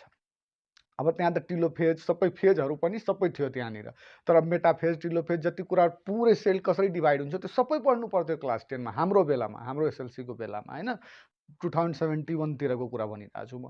तर बिचमा फेरि हटायो अहिले फेरि के गरिदिएछ त थोरै थोरै राखिदिएछ हैन। अब थोरै थोरै राखिदिएछ भने थोरै थोरै पढ्नु पर्यो। अब यहाँबाट दुईटा कुरा बुझ्नु पर्यो सेल डिभिजन के हुन्छ पहिले बेसिक बुझाउँछु है। यो एउटा के हो त सेल हो। अब सेलको भित्र तपाईँहरूलाई थाहा छ सेलको भित्र जेनरली के हुन्छ न्युक्लियस हुन्छ न्युक्लियसको भित्र के हुन्छ तपाईँको क्रोमोजोम हुन्छ हैन र क्रोमोजोमको भित्र तपाईँको के हुन्छ त डिएनए हुन्छ र डिएनएको एउटा फ्रेगमेन्ट जसले के गर्न सक्छ एउटा पार्ट जसले एउटा प्रोटिनको लागि कोड गर्न सक्छ त्यसलाई जिन भन्छौँ हामी हो किन। यो सब कुरा बेसिक नलेज हो यो थाहा हुनुपर्ने तपाईँहरूलाई अहिले डिएनए पढाउँदा डिएनए र आरएनएको बारेमा पनि कुरा छ त्यो पनि म भन्छु बट पहिले यो बुझौँ। अब यो सेलमा के छ त दुई टाइपको सेल हुन्छ एउटा हुन्छ सोम्याटिक सेल हैन सोम्याटिक सेल र एउटा के हुन्छ तपाईँको सेक्स सेल्स हुन्छ है हैन सेक्स सेल्स यसरी दुई टाइपको सेल्सहरू हुन्छ। अब सोम्याटिक सेल्समा जेनरली के हुन्छ त डिप्लोइड नम्बर हुन्छ 2n भनेको पेयरमा हुन्छ क्रोमोजोमहरू केमा हुन्छ पेयरमा र सेक्स सेल्सहरूमा के हुन्छ पेयरमा हुँदैन र यसलाई हामी के भन्छौँ ह्याप्लोइड भन्छौँ है सिंगल सेट अफ क्रोमोजोम जसलाई हामी ह्याप्लोइड भन्छौँ र डबल सेट अफ क्रोमोजोम जसलाई हामी के भन्छौँ डिप्लोइड भन्छौँ। अब यसरी हेरौँ यो 2n भयो यहाँ। अब यो 2nबाट के भयो त सेललाई डिभाइड हुनु छ फर्दर यसको के हुनुपर्ने त डिभिजन हुनुपर्ने। अब फर्दर यसको यदि डिभिजन हुन्छ भने यो 2nबाट के हुन्छ त तपाईँको 2n मानौँ एउटा ब्याक्टेरियाको सेल हो यसलाई के हुनु छ त आफ्नो नम्बर मल्टिप्लाई इन्क्रिज गर्नु छ भनेको यसले बिचबाट टुट्छ र एउटा यस्तो र एउटा दुईटा यसलाई के भन्छौँ हामी मदर सेल है जुन सेल मेन सेल हो त्यसलाई प्यारेन्ट सेल भन्छौँ र यसलाई हामी के भन्छौँ दुईटा जुन फर्दर बन्यो त्यसलाई डटर सेल्स भन्छौँ हैन। अब यसमा दुई टाइपको डिभिजन हुन्छ एउटा 2n हैन यो 2nबाट 2n र 2n है दुईटा डिभाइड भइदियो यो 2nबाट के भयो त एउटा n डिभाइड भयो यसबाट फेरि n डिभाइड भयो n डिभाइड भयो। यो पिक्चर एकदम ध्यानमा राख्नुहोस् यो सेल्फ एक्सप्लेनेटरी पिक्चर हो यसबाट धेरै कुरा बुझ्न सक्नुहुन्छ र यसबाट धेरै क्वेसन्सहरू तपाईँले सल्भ गर्न सक्नुहुन्छ। यो 2nबाट 2n र 2n भएकै क्रोमोजोम भनेको सेल डिभाइड भयो क्रोमोजोमको नम्बर दुवैमा इक्वल कपी नै गयो हैन। दुवैमा 2n थियो भने त्यो 2n नै दुवैमा गयो भने त्यस्तोलाई हामीले के भन्ने त माइटोसिस भन्ने के भन्ने माइटोसिस किनभने यो के हो त र यसलाई अर्को वर्डमा के पनि भन्छ त इक्वेसनल भनेको इक्वल भनेको इक्वेसनल सेल डिभिजन। क्वेसन सोध्छ why is this called as equational cell division किनभने डिभाइड भइसकेपछि दुवैमा के हुन्छ त equal set of chromosome divide हुन्छ ठिक छ equal number of chromosome is divided into both the daughter cell. अब नेक्स्ट हेरौँ यो 2nबाट के भन्यो n बन्यो र n बन्यो हैन भनेको एउटा n आयो र एउटा n आयो भनेको एउटा n एउटामा गयो एउटा n अर्कोमा गयो यस्तोलाई हामीले के भन्ने त मियोसिस भन्ने के भन्ने मियोसिस मियो भनेको यो के हो त दुईटा थियो दुईटाबाट एउटा एउटा अब जुन नयाँ आयो त्यसमा एउटा एउटा मात्रै छ भनेको सुरुवाला भन्दा कम भयो कि बढी भयो कि इक्वल भयो कम भइरहेको छ त कमलाई हामी के भन्छौँ रिडक्सन। सो दिस इज के त रिडक्सनल सेल डिभिजन। यो रिडक्सनल सेल डिभिजन जुन हुन्छ 2n बाट nn यसरी अब यो nn आयो यो फेरि डिभाइड भयो भने nn र यसलाई हामी के भन्छौँ सेकेन्ड मियोटिक डिभिजन भन्छौँ। तपाईहरुले खासै जान्नु जरुरी छैन तर अलिकता बुझिराख्नुस्। यो n बाट फेरि nn बन्यो भने सेकेन्ड मियोटिक डिभिजन भन्छ यसलाई। यो फर्स्ट मियोटिक थियो यसबाट सेकेन्ड मियोटिक जुन बन्यो यो सेकेन्ड मियोटिक फेरि के भइरहेछ n छ त nn नै आइरहेछ भने यो जस्तै 2n थियो त 2nn आइरहेछ भनेको सेकेन्ड मियोटिक डिभिजन जुन हुन्छ त्यो माइटोसिस जस्तै हुन्छ है। त्यो कुरा पनि ध्यान राखौँ पछि काम दिन्छ तपाईहरुलाई कि second meiotic division is same as के त माइटोटिक डिभिजन। त अहिलेको लागि जेनरली के बुझ्ने रिडक्सनल डिभिजन के हो मियोसिस किनभने दुईटाबाट एउटा एउटा दुईटामा के भयो त डिभाइड भयो रिड्युस भयो के त नम्बर अफ क्रोमोजोम्स। यहाँ के भयो इक्वल नम्बर अफ क्रोमोजोम के भयो त डिभाइड भयो दुवै सेलमा त्यसैले यसलाई के भन्छ त इक्वेसनल सेल डिभिजन यसलाई रिडक्सनल सेल डिभिजन। दुईटा क्वेसन सोध्ने प्रबल के छ त चान्स छ हैन कि रिडक्सनल किन भन्छ र इक्वेसनल किन भन्छ र रिडक्सनल कसलाई भन्छ इक्वेसनल कसलाई यो दुईटा कुरा। अब यसको इम्पोर्टेन्सहरुको बारेमा म धेरै भन्दिनँ म साइडमा यहाँ हेर्न सक्नुहुन्छ मैले राखिदिएछु यो यहाँबाट हेर्नुस् र तपाईहरुले यो एन्सर लेख्न सक्नुहुन्छ। मोस्टली जब सेललाई डिभाइड हुनु छ धेरै नम्बर बढाउनु छ नि त्यति बेला जेनरली के हुन्छ त तपाईको मोस्टली यो माइटोसिस हुन्छ हैन। र अर्को भनेको यो मियोसिस भनेको तपाईलाई जेनरली के हुन्छ त जस्तै अब नम्बर कपी कम गर्नु छ भनेको जस्तै एउटा मेलबाट हैन फादरको क्रोमोजोम र मदरको क्रोमोजोम हैन दुवैको सिंगल सिंगल कपी मात्रै पठाउनु पर्ने छ जुन कि हाम्रो सेक्स सेलमा हुन्छ। जस्तै स्पर्म सेलमा अब हाम्रो क्रोमोजोमको यदि कुरा गरौँ भने 44 जम्मा कति हुन्छ ह्युमनमा 46 क्रोमोजोम्स हुन्छ जसलाई हामी के पनि भन्छौँ त 23 पेयर्स अफ क्रोमोजोम पनि भन्छौँ हाम्रोमा हैन। अब यो 44 प्लस XY हुन्छ केमा त हाम्रो मेलमा हैन र अर्को के 44 प्लस XX केमा हुन्छ त यो फिमेलमा है। अब यहीँबाट जेन्डरको कुरा पनि बुझिहाल्नुहोस् 44XY र 44 प्लस XX यो फिमेलमा र यो कसमा मेलमा। अब डिपेन्ड पार्छ कसले यो Y ले हैन XX भइदियो भने फिमेल भइदियो हैन। अब जस्तै XX र XY बाँकीको कुरा छोड्दौँ XX र XY को कुरा हामीले बुझौँ। अब यसलाई पनि यदि मेन्डेलियन जेनेटिक्समा लग्यौँ भने यसरी यदि हामीले गरौँ भने XX हैन X र Y XX र फेरि के त X र Y यसो भनेको यो के भयो त फिमेल यो के भयो मेल यो भनेको फिमेल र यो भनेको मेल भनेको चान्सेस कति छ त इक्वल चान्सेस छ के त मेल बच्चा हुने पनि र फिमेल बच्चा हुने। कसरी अब XX के छ त फिमेल भनेको मदर सेलबाट के आयो त XX आयो र फादरको सेलबाट के आयो XY। यहाँबाट क्वेसन सोध्न सक्छ कि डिटरमाइनिङ जुन छ त्यो के हो डिटरमाइनिङ भनेको के हो त Y हो किनभने Y प्रेजेन्ट भइदियो भने त्यो मेल भइहाल्छ Y प्रेजेन्ट भएन भने त्यो के भइहाल्छ X त अलरेडी छँदैछ त Y प्रेजेन्ट भएन भने XX भइदिन्छ भनेको त्यो के भइहाल्छ फिमेल भइहाल्छ। यसरी मेल र फिमेल पनि यसरी पनि बुझ्न सक्छौँ हामी कि यसरी नै के हुन्छ त फर्मेसन अफ मेल र फिमेल पनि हुन्छ सेक्स डिटर्मिनेसन। त्यो अलरेडी धेरै डिपमा मैले बताइसकेको छु हाम्रो च्यानलमै भिडियो छ त्यसैले मैले यहाँ धेरै त्यसको बारेमा बताइनँ सिम्पली मैले यसरी बताइदिएँ। यो कुरा तपाईहरुले के बुझ्नु होला त यो सेक्स सेलमा जेनरली के हुन्छ त मियोटिक सेल डिभिजन हुन्छ र बाँकी बडीको सोमेटिक सेल्समा के हुन्छ त सोमेटिक भनेको सेक्स सेल छोडेर बाँकी जति पनि सेल छ त्यसमा के हुन्छ त माइटोटिक डिभिजन हुन्छ हाम्रो शरीरमा ठीक छ। हाम्रो कुरा गर्यो भने जेनरली टेस्टिस र ओभरीमा हैन त्यहाँ के हुन्छ मियोटिक सेल डिभिजन र यहाँ के छ त तपाईको माइटोटिक बाँकी सबै शरीरको सेलमा। सो दिस इज अबाउट के त सेल डिभिजन। यसको बारेमा यति बुझ्नुभयो र यो साइडको कुराहरू यो पढ्नुभयो भने यो सबै तपाईहरुले क्लियर गर्न सक्नुहुन्छ र सबै क्वेसनहरू यहाँबाट बनाउन सक्नुहुन्छ है।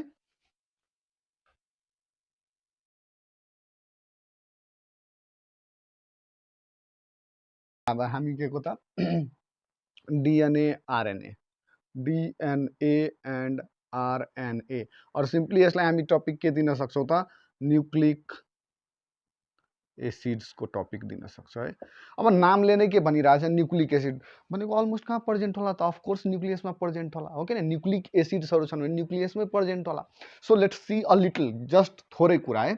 अब यहाँ हेरौँ त दिस इज के त सेल। अब यो सेलमा के छ त एउटा यो तपाईको न्यूक्लियस। अब यो न्यूक्लियसको भित्र के हुन्छ तपाईको यसरी डीएनएहरू हुन्छ हैन।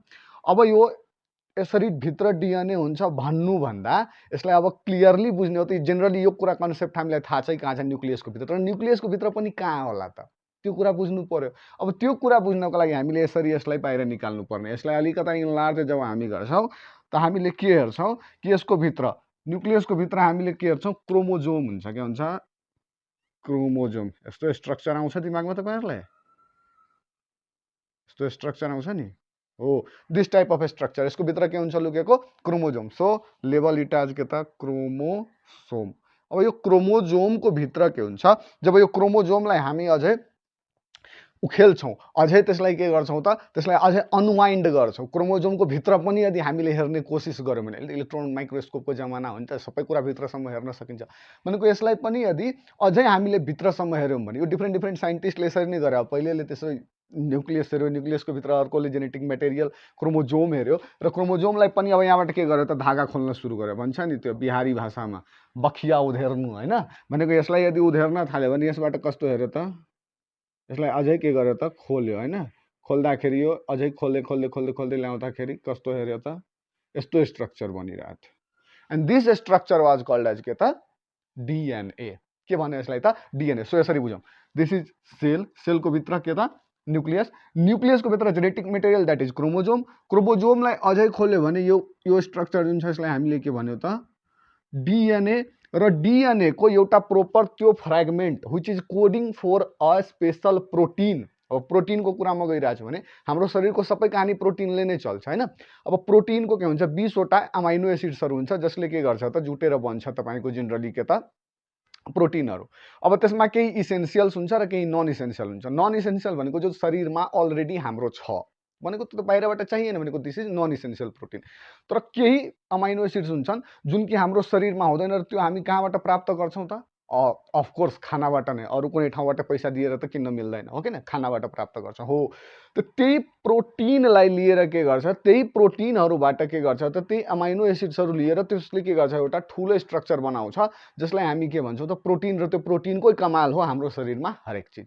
सो त्यो प्रोटिन इनकोड गर्नको लागि एउटा पर्टिकुलर फ्रेगमेन्ट जसले के गर्न सक्यो, प्रोटिन इनकोड गर्न सक्यो, that fragment is called as के त, जिन होइन।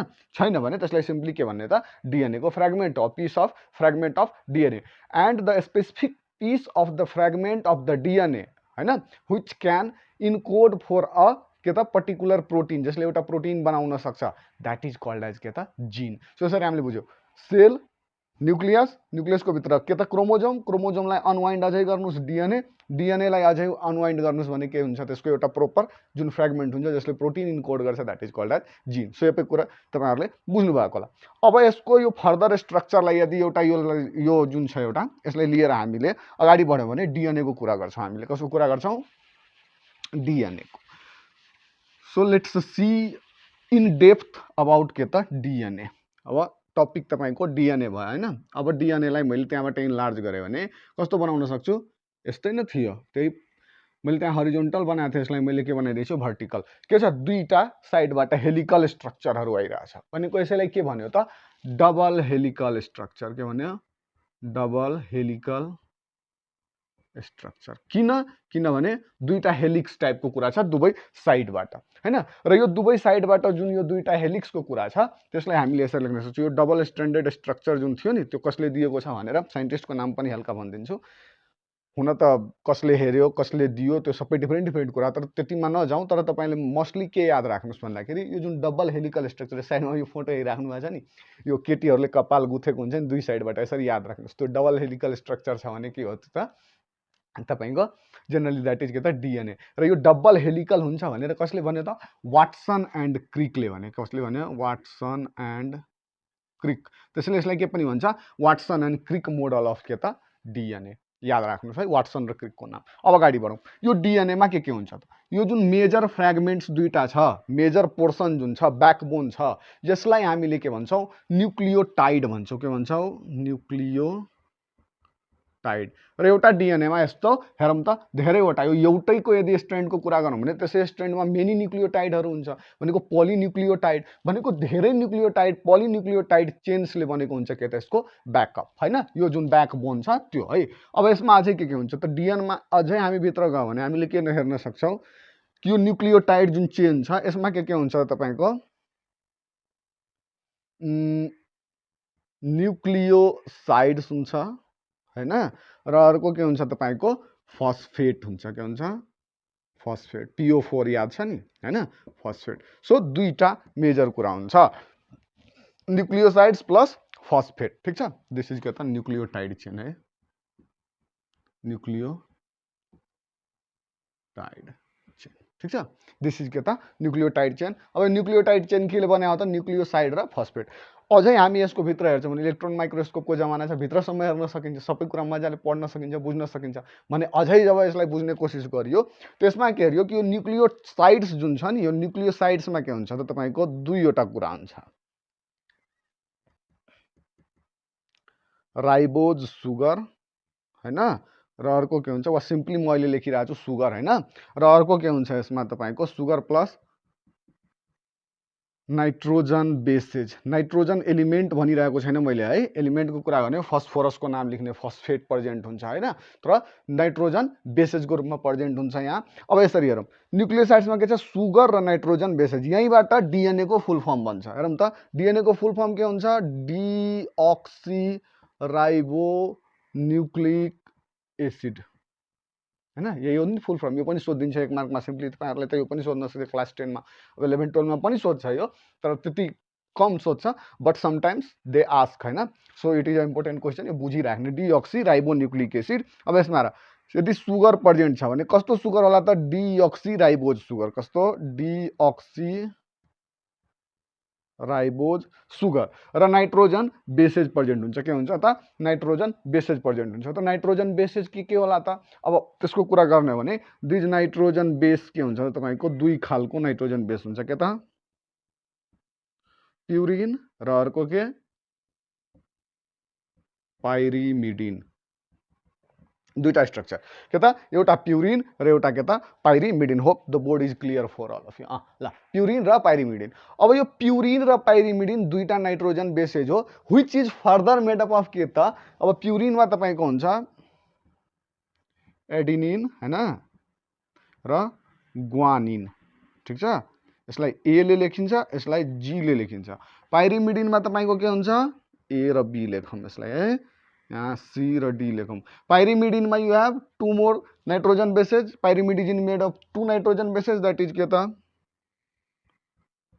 थाइमिन एंड साइटोसिन यसको पनि फर्स्ट लेटर टी र सी अब हेरौँ यो नाइट्रोजन बेसेजको काम के हो त यो नाइट्रोजन बेसेजले के गर्छ तपाईको दुईटा हेलिकल स्ट्रक्चरलाई के गर्छ त यसरी टाँसेर राख्छ तपाईहरुले हेर्न सक्नुहुन्छ जुन तपाईहरुले नेटमा पनि फिगर हेर्नुहुन्छ त्यस्तै हेर्नुहुन्छ नि डीएनए को स्ट्रक्चर हेर्दाखेरि हैन अब यसमा यसलाई यो हो है ठीक छ this is your nucleotide chain and this is के त both this two nucleotide chains are के त अटैच्ड टुगेदर बाई के त जनरली नाइट्रोजिनस बेसेज हैन नाइट्रोजिनस बेसेज अब त्यो नाइट्रोजिनस बेसेजमा के हुन्छ तपाईको हेर्नु त प्युरिन भनेको एडिनिन ग्वानिन एजी भनेर याद राख्ने प्युरिन भनेको एजी पी भनेको पापा पापालाई मम्मीले के भन्नुहुन्छ एजी भनेको प्युरिन भनेको एजी हैन पी भनेको पापा र मम्मीले के भन्नुहुन्छ पापालाई एजी ओजी यसरी भन्नुहुन्छ नि हो त पापालाई के भन्ने एजी भनेको प्युरिन इज योर एडेनिन र ग्वानिन whereas पाइरिमिडिन यो दुईटा याद राख्नुस् थाइमिन एन्ड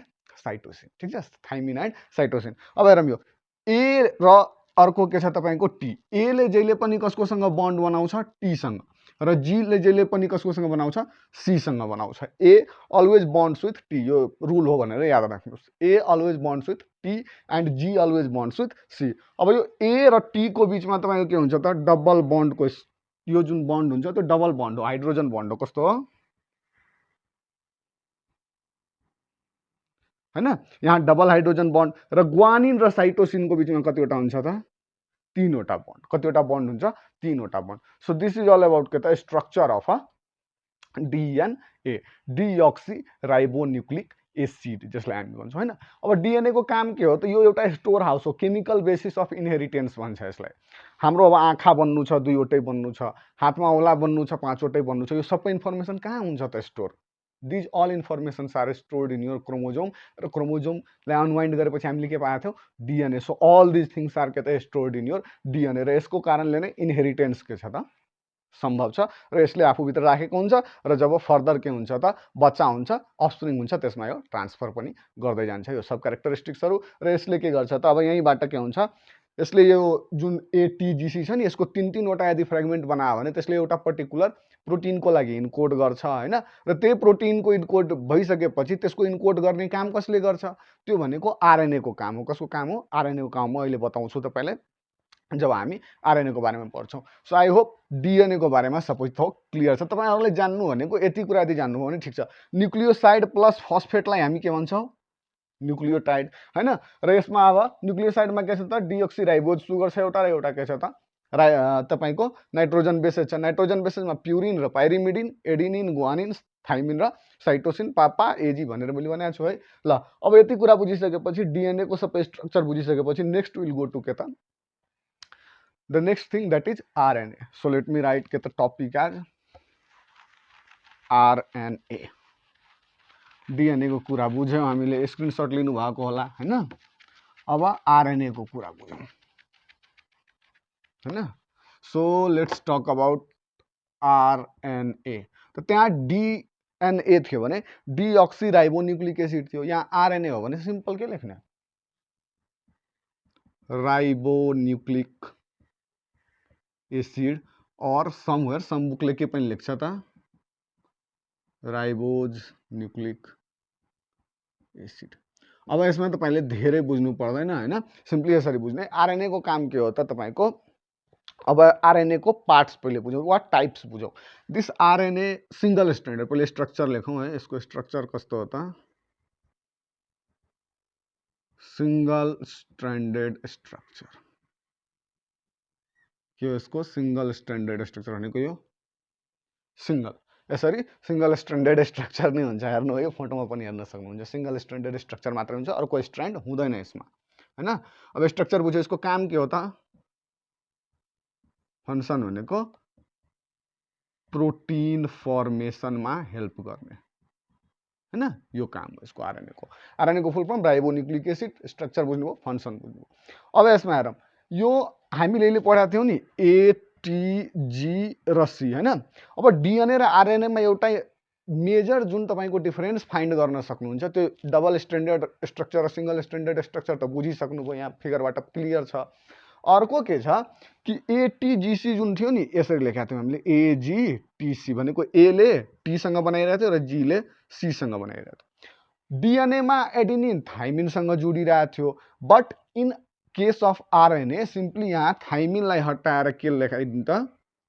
यूरेसिल, जसलाई हामी यू ले लेख्छौं। र आरएनए मा एडेनिन बाइन्ड्स विथ के त? यूरेसिल इन्स्टेड अफ के त? थाइमिन। यो कहाँ हुन्छ? डीएनए मा। यहाँ केसँग बाइन्ड हुन्छ? यूरेसिल सँग। यूरेसिल को स्ट्रक्चर पनि थाइमिन जस्तै स्ट्रक्चर हुन्छ यदि केमिकली हेर्ने हो भने, ठीक छ। सो दिस इज याद राख्ने। ए केसँग बाइन्ड हुन्छ त? यहाँ यूरेसिल सँग, यू सँग बाइन्ड हुन्छ, एयूजीसी भइहाल्छ। इन्स्टेड अफ एटीजीसी यहाँ आरएनए मा के भइहाल्छ? एयूजीसी भइहाल्छ। अरु सब कुरा त्यस्तै त्यस्तै हुन्छ। अब नेक्स्ट कुरा यसको हेरौं भने यसको टाइप्स हेरौं। Let me tell you about के त टाइप्स अफ आरएनए हैन, टाइप्स अफ आरएनए। अब टाइप्स अफ आरएनए हेर्नु भने आरएनए 3 टाइपको हुन्छ। एमआरएनए, एमलाई सानो लेख्नु होला है। अर्को भनेको टीआरएनए र अर्को भनेको तपाईको आरआरएनए। यो तपाईले सोध्छ है, सोधेको क्वेशन छ तपाईको 10 सेटमा, यसको क्वेशन पाउनुहुन्छ। अब हेर्नुस्, अब के भयो त? एउटा प्रोटिनलाई इन्कोड गर्नुपर्ने छ। तब प्रोटिनलाई इन्कोड गर्नुपर्ने छ त त्यो सबै काम डीएनए ले त भित्र बसेर गर्दैन, त्यसले त मात्र के दिने? हुकुम चलाइदिने। अब गर्ने काम कसले? आरएनए ले गर्ने हो। तब आरएनए ले यदि प्रोटिन इन्कोड गराउनु पर्ने छ भने त्यो केसमा आरएनए ले कसरी गराउँछ? अब हेर्यो, केही नन इसेन्शियल अमाइनो एसिड्सहरु के छ त भन्दाखेरि जुन कि हाम्रो बडीमा थियो, र केही इसेन्शियल अमाइनो एसिड्स के हुन्छ? चाहिन्छ बाहिरबाट प्रोटिन इन्कोड गर्नको लागि। जति बेला हामी खाना खान्छौं र त्यहाँबाट त्यो प्रोटिन भित्र जान्छ नि, त्यो यो आरएनए ले के गर्छ त? त्यसलाई समात्छ। यो आरएनए ले के गर्छ? त्यसलाई समात्छ र त्यसलाई लिएर पठाउँछ र त्यसबाट के गर्छ त? हैन, यो चाहिएको हैन, यो भनेको इसेन्शियल वाला जुन छ हामीलाई, हाम्रो भित्र छैन, बाहिरबाट आएको छ, यसलाई समातेर के गरिहालौं? लगिहालौं। अब त्यो समातेर लग्ने, जुन सबभन्दा पहिले त्यो प्रोटिनलाई रिकग्नाइज गर्ने र त्यहाँबाट समातेर लाग्ने काम कसको गर्छ? एमआरएनए भनेको। यसले के गर्छ त? recognizes the अमाइनो एसिड्स भनेको इसेन्शियल अमाइनो एसिड्सहरु आयो हैन। अब त्यो यसले के गर्यो? त्यसलाई रिकग्नाइज गरिहाल्यो। यसको ना एमआरएनए भनेको मेसेन्जर आरएनए। के त? Messenger RNA. Right it down, messenger RNA. अब यसले रिकग्नाइज गर्यो। रिकग्नाइज गर्ने बित्तिकै यसले के आफ्नो कोडलाई भन्छ कुकु कुकु कुकु कुकु थियो नि ट्याङ्को चार्लीमा, त्यस्तै के गर्छ त एउटा आफ्नो सिग्नल दिएर के गरिदिन्छ त कसलाई पठाइदिन्छ आरएनए। यदि यसले हेऱ्यो र यसले समातेर लगिहाल्यो भने केही त्यसबाट छुटेर पनि भाग्न सक्छ, एक्लैले त गर्न सक्दैन काम। त्यो हिसाबले सोचौँ हामी। भनेको अर्को काम अब यसले एमआरएनएले के गर्यो, रिकग्नाइज गरिहाल्यो। अब यसले सिग्नल कसलाई दिन्छ, टिआरएनए। टिआरएनए भनेको तपाईँको के हो त, ट्रान्सफर आरएनए, ट्रान्सफर आरएनए। अब यो ट्रान्सफर आरएनएले के गर्छ, यसले बताइदियो कि हो यो आछ। अब यसलाई यसले समातेर ट्रान्सफर गरिदिन्छ अर्को ठाउँमा। कहाँ ट्रान्सफर गर्छ होला, अफकोर्स प्रोटिन बन्ने ठाउँ कहाँ हो त, सेलमा, राइबोजोम हो कि न, protein factory of the cell हामीले पढाएको छौँ होइन। राइबोजोमले के गर्छ तब त्यहाँबाट अगाडिको काम प्रोटिनलाई बनाएर प्याकिङ सेकिङ गरेर अगाडि पठाउँछ। अब हेरौँ यो टिआरएनएले के गर्यो त, ट्रान्सफर्स के त द अमाइनो एसिड, ट्रान्सफर गर्यो भनेको त्यसलाई मुभ गरायो होइन। यसले रिकग्नाइज गर्यो, यसले ट्रान्सफर गराइदियो राइबोजोममा। अब राइबोजोमको भित्र एउटा स्पेसल टाइप अफ आरएनए हुन्छ जसलाई आरआरएनए भन्छौँ, र त्यहीबाट नाम आएको राइबोजोमल आरएनए। के भन्छौँ यसलाई हामी,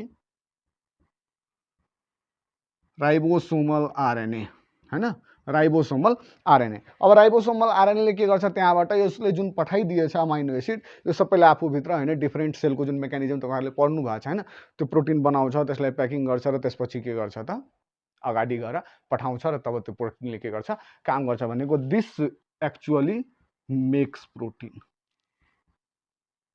और सिन्थेसाइजेस द प्रोटिन। के गर्छ, synthesizes the protein in the के त rRNA, that is ribosomal R. So यति काम हो तपाईँको के त आरएनएको, र यो सबबाट तपाईँहरूले मोस्टली क्वेसन्सहरू सल्भ गर्न सक्नुहुन्छ। Almost you can solve all the questions. If at all अझै केही एक्स्ट्रा क्वेसन छ भने I would love to solve them all, तल कमेन्ट गर्न सक्नुहुन्छ। And this is about your के त डिएनए र आरएनएको topic, which is very essential for your exam either in class 10, 11, 12 higher studies. यो बेसिक कुरा हामीले के हुनु पर्यो त थाहा।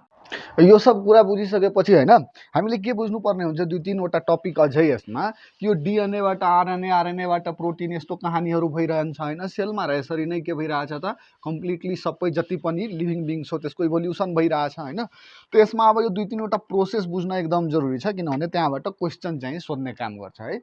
सो यसरी लेखौँ। अब यो के हो, डिएनए, मेजर कुरा त यही हो होइन। अब डिएनएबाट के हुन्छ त, हेरौँ यो डिएनएबाट एउटा आफै के भन्छ अर्को कपी यसले के को बनाउँछ त, डिएनएकै एउटा आफ्नो कपी बनाउँछ यसले होइन। डिएनएबाट डिएनए नै बन्छ। अर्को डिएनएबाट के भन्छ त तपाईँलाई होइन, यसरी डिएनएबाट तपाईँले के बनिहाल्छ तपाईँको आरएनए बन्न सक्छ होइन। डिएनएबाट आरएनए बन्यो, र यो आरएनएबाट तपाईँले के भन्छ त प्रोटिन होइन। हामीले अहिले भर्खर पढेको थियो त्यो सबै प्रोसेस कसरी हुन्छ। अब यो यति जुन प्रोसेस छ यसबाट 3-4वटा क्वेसन सोध्ने चलन धेरै छ। कसरी छ भन्दाखेरि अब यो डिएनएबाट एक्ज्याक्ट डिएनए नै बनिरहेछ भनेको, डिएनएको रेप्लिका बनिरहेछ भनेको, डिएनएको क्लोन बनिरहेछ, डिएनए जस्तै डिएनएबाट डिएनए नै बनिरहेछ भने त्यस्तो प्रोसेसलाई हामीले के भन्ने त, will call this process as के त रेप्लिकेसन। भनेको डिएनए के भइरहेछ, रेप्लिकेट भइरहेछ। डिएनएबाट फेरि के बनिरहेछ, डिएनए नै बनिरहेछ भनेको त्यसको आउन रेप्लिका क्रिएट भइरहेछ। That's why this is called as के त डिएनएबाट डिएनए, दिस इज के त replication. This process is called as replication. अब अर्को भनेको डिएनएबाट के बनिरहेछ, आरएनए बनिरहेछ। हामीले पढाएको थियौँ नि ए, टी, जी र सी होइन। अब एटीको बिचमा तपाईँको कस्तो हुन्छ त, जेनरली यो बन्ड हुन्छ, जीसीको बिचमा यो। अब यही थाइमिनको सट्टा के हुन्छ त युरेसिल हुन्छ केमा त तपाईँको आरएनएमा। त अब यदि टीको ठाउँमा यु आयो भने त्यो आरएनए भयो हो कि युरेसिल भयो। त अब यो यसरी आरएनए जुन बन्छ, डिएनएबाट आरएनए बन्छ, this process is called as के त, this marker is not working, transcription. This process is called as के ट्रान्सक्रिप्सन। डिएनएबाट आरएनए है, माथिवाला मात्र इक्विलिब्रियमवाला साइन दिएछ नि, डिएनएबाट आरएनए बन्यो। अब आरएनएबाट फेरि डिएनए बन्न सक्छ। त आरएनएबाट यदि फेरि डिएनए बनाउनु छ भने आरएनएलाई के हुनुपर्छ त, रिभर्स हुनुपर्छ। र कसले गइरहेको थियो त, ट्रान्सक्रिप्सन प्रोसेस थियो भनेको यसलाई हामीले के भन्ने त, रिभर्स ट्रान्सक्रिप्सन। र अहिले कोभिडको कुरा तपाईँहरूले पढ्नुहुन्छ नि, कोभिडमा एउटा आरटीपीसीआर भनेर आउँछ होइन। आरटीपीसीआर हो। यो आरटी को फुल फर्म त्यहाँ के हुन्छ त तपाईँको रिभर्स ट्रान्सक्रिप्सन नै हो र यसको इन्जाइम हुन्छ जसलाई हामी के भन्छौँ रिभर्स ट्रान्सक्रिप्टेज इन्जाइम। यति बुझ्नुहोस् खालि, बुझ्नुभयो? भनेको डिएनएबाट आरएनए बन्यो भने त्यसलाई हामीले के भन्ने ट्रान्सक्रिप्सन, र आरएनएबाट फेरि डिएनए बनिदियो भने त्यो रिभर्स प्रोसेस हो, आरएनएबाट डिएनए बन्यो त्यसलाई के भन्ने रिभर्स ट्रान्सक्रिप्सन। अर्को भनेको अब आरएनएबाट प्रोटिन बन्ने, अब आरएनएबाट प्रोटिन बन्ने प्रोसेसलाई हामी भन्छौँ जुन तपाईँहरूले बच्चैदेखि पढ्दै आउनु भएको छ र धेरै पिटाइ पनि खानु भएको छ, ट्रान्सलेसन। ग्लोसरी याद गर्नु पर्थ्यो नि ट्रान्सलेसनमा। घरमा पापा मम्मीले पनि समात्नु हो, पहिले 4वटा केस दिनुहुन्थ्यो, ट्रान्सलेसन राम घर गयो ट्रान्सलेसन गर, त्यसरी याद राख्ने। त्यो ट्रान्सलेसन होइन, खासै के हो आरएनएबाट प्रोटिन बन्ने प्रोसेसलाई हामी के भन्छौँ त this process is called as के त ट्रान्सलेसन। ठिक छ? सो यसरी। अब यो प्रोटिनबाट फेरि तपाईँले भन्नुहुन्छ कि म आरएनए बनाइहाल्छु, त्यो सम्भव छैन। त्यसैले मैले यहाँ यो इक्विलिब्रियम वाला साइन दिएको छैन। सो याद राख्ने all in all DNA to DNA हैन, the process of making an exact copy of the DNA from the same DNA this is called as के त replication. The process of converting DNA to RNA is called as के त transcription. The process of converting RNA to DNA is called as के त reverse transcription. And the process of के त converting RNA into protein, this is called as के त translation, and this reverse translation is not possible. So यो overall यति कुरा चाहिँ यसबाट क्वेशन्सहरु तपाईहरुलाई सोध्छ। सो यो जरुरी छ बुझ्नु है। ओके, सो अब अरु सबै डिटेलमा हामीले पढिसकेको छौं हेरिडिटीमा। अब हेरिडिटीमा जुन केही कुराहरु बाँकी छ त्यो के छ त एकदम मोडर्न टेक्नोलोजीहरु, जसको कुरा मैले यहाँ लेखेको छु जेनेटिक टेक्नोलोजी भनेर टपिक दिएको छु। जेनेटिक टेक्नोलोजी भन्दा नि यो कम्प्लिट टेक्नोलोजी जुन आउँछ तपाईहरुले प्लस 2 मा गएर पढ्नुहुन्छ, दैट इज बायोटेक्नोलोजी भनेर। भनेको एनिमल्सहरुमा टेक्नोलोजीको उपयोग, अर्गानिजम्सहरुमा टेक्नोलोजीको उपयोग। अब यहाँ it is the process of modifying genes by understanding the genetic expressions, taking advantage of the natural genetic variation, transferring genes to new organisms। भनेको जिन्सहरुको भेरिएसनको उपयोगिता जानेर त्यसको फाइदा उठाएर त्यसबाट नयाँ किसिमका केही के गर्ने त अल्टरेसन्सहरु जिनमा गर्ने प्रोसेसलाई नै हामी के भन्छौं जेनेटिक टेक्नोलोजी भन्छौं। अब यसमा जेनेटिक इन्जिनियरिङ भन्ने टर्म हामीले बुझ्नु पर्ने हुन्छ। अब जेनेटिक इन्जिनियरिङ भन्ने टर्म जब हामीले बुझ्छौं, जेनेटिक इन्जिनियरिङको अहिले धेरै स्कोप छ विश्वमा। इन्जिनियरिङमा अहिले बायोको फिल्डमा जुन इन्जिनियरिङ छ एउटा, दैट इज जेनेटिक इन्जिनियरिङ, त्यसको धेरै स्कोप हो। किनभने lots of species are there, र त्यसको सबैको जिनको यदि जेनेटिक मेकअप हामीले हेर्छौं भने जेनेटिक मेकअप सबैको डिफ्रेन्ट डिफ्रेन्ट छ। भनेको त्यसमा हामीले धेरै अल्टरेसन्स गरेर धेरै नयाँ नयाँ कुराहरु बनाउन सकिन्छ हैन। त्यही कुराहरु genetic engineering. So this is के the process of altering the DNA structure of an organism using laboratory based techniques. Laboratory based टेक्निक्सहरुमा जस्तै एटीजीसी छ नि, अब यसलाई के गर्दियो एटीजीसी जुन कोडिङ वाला मैले सिकाएको थिएँ कोडोन्सहरु भन्छ, त्यसलाई के गर्यो सिम्पली नाइट्रोजन बेसेसहरुलाई के गर्दियो त चेन्ज गर्दियो। नाइट्रोजन बेसहरुलाई चेन्ज गर्दियो भने त्यसैले के बनिहाल्छ त एउटा नयाँ सेट अफ जिन बनिहाल्छ। त्यसले नयाँ के हुन्छ त प्रोटिनको लागि कोड गर्छ र नयाँ क्यारेक्टर्सहरु त्यसमा देख्न सकिन्छ। यसरी यो जेनेटिक इन्जिनियरिङको बारेमा हामीले। अब जेनेटिक इन्जिनियरिङमा यो तल एप्लिकेसन अफ डीएनए मैले लेख्दैछु। डीएनए फिंगरप्रिन्टिङ हो। यो के हो डीएनए फिंगरप्रिन्टिङ। जेनेटिक टेक्नोलोजीको वा जेनेटिक इन्जिनियरिङको एउटा के हो त यो एउटा के हो त धेरै महत्त्वपूर्ण अंग हो डीएनए फिंगरप्रिन्टिङ। अब डीएनए फिंगरप्रिन्टिङ के को लागि जरुरी छ? अब यो जनरली भनेको फोरेन्सिक्सहरुमा जस्तै हामीले सीआईडी हेर्छौं नि, सीआईडी मा जनरली के भन्छ दया सब फिंगरप्रिन्ट उठा लो भनेर भन्छ नि। त्यो फिंगरप्रिन्ट उठाएर हामी के गर्न सक्छौं त त्यो मान्छेलाई चिन्न सक्छौं, क्राइम गरेको मान्छेलाई। कुनै कुरा टच गर्छौं त्यसमा हाम्रो के हुन्छ त फिंगरप्रिन्ट, र सबैको फिंगरप्रिन्ट डिफरेन्ट टाइप्सको हुन्छ। फिंगरप्रिन्ट्स मेनली ड्यू टु के हुन्छ तपाईको जुन हाम्रो हातमा वा जुन स्किनको एपिडर्मिसको माथिल्लो लेयरमा के हुन्छ तपाईको डर्मल प्यापिला भन्ने हुन्छ। त्यसैको कारणले सबैको फिंगरप्रिन्ट के हुन्छ त डिफरेन्ट हुन्छ। यो पछि गएर तपाईहरुले पढ्नुहुन्छ डर्मल प्यापिलाको बारेमा। अर्को नेक्स्ट भनेको प्याटर्निटी टेस्ट हो। जस्तै अब कसैले भन्छ नि यो मेरो छोरा हैन, मैले यसलाई के गर्दिन आफ्नो जायदादको हिस्सा दिदिन, let's take him to the court. कोर्टमा लिएर जानु, त्यसले टेस्ट गरिदिन्छ कि हो यसकै छोरा हो कि हैन, किनभने त्यो जिन के भन्छ ट्रान्सफर भएको छ फादरबाट हैन त्यो कुरा। अर्को भनेको एन्सेस्ट्री ट्र्याकिङ। यो कुन यसको यो प्रोपर अर्गानिजमको एन्सेस्टर कुन थियो इभोल्युसनको क्रममा त्यो पनि बुझ्नको लागि हामीले के गर्न सक्छौं त डीएनए फिंगरप्रिन्टिङ गर्न सक्छौं। मेडिकल टेस्टिङको लागि हामीले युज गर्छौं। त्यस्तै हामी जेनेटिक इन्जिनियरिङ त मैले भनि नै सके। भ्याक्सिन्सको लागि पनि हामीले यसको युज गर्छौं, डीएनएहरुको युज गर्छौं भ्याक्सिन्स बनाउनको लागि पनि। अर्को भनेको हर्मोन्सहरुको लागि पनि हामीले यसको युज गर्छौं आर्टिफिशियल रूपमा प्रिपेयर गर्नको लागि। अर्को भनेको यहाँ अब हल्का हामीले के बारेमा बुझ्नुपर्छ सेलेक्टिभ ब्रिडिङको बारेमा। सेलेक्टिभ ब्रिडिङ भनेको के हो? सेलेक्ट गरेर ब्रिडिङ गराइदिने, दुईटाको मेटिङ गराउने हामीले सेलेक्ट गरेर. दिस मिन्स के this is also called like artificial selection because who is selecting the male and the female, it is selected by us. So it is called like artificial selection. So it is the process of selecting two organisms with distinguishable characteristics.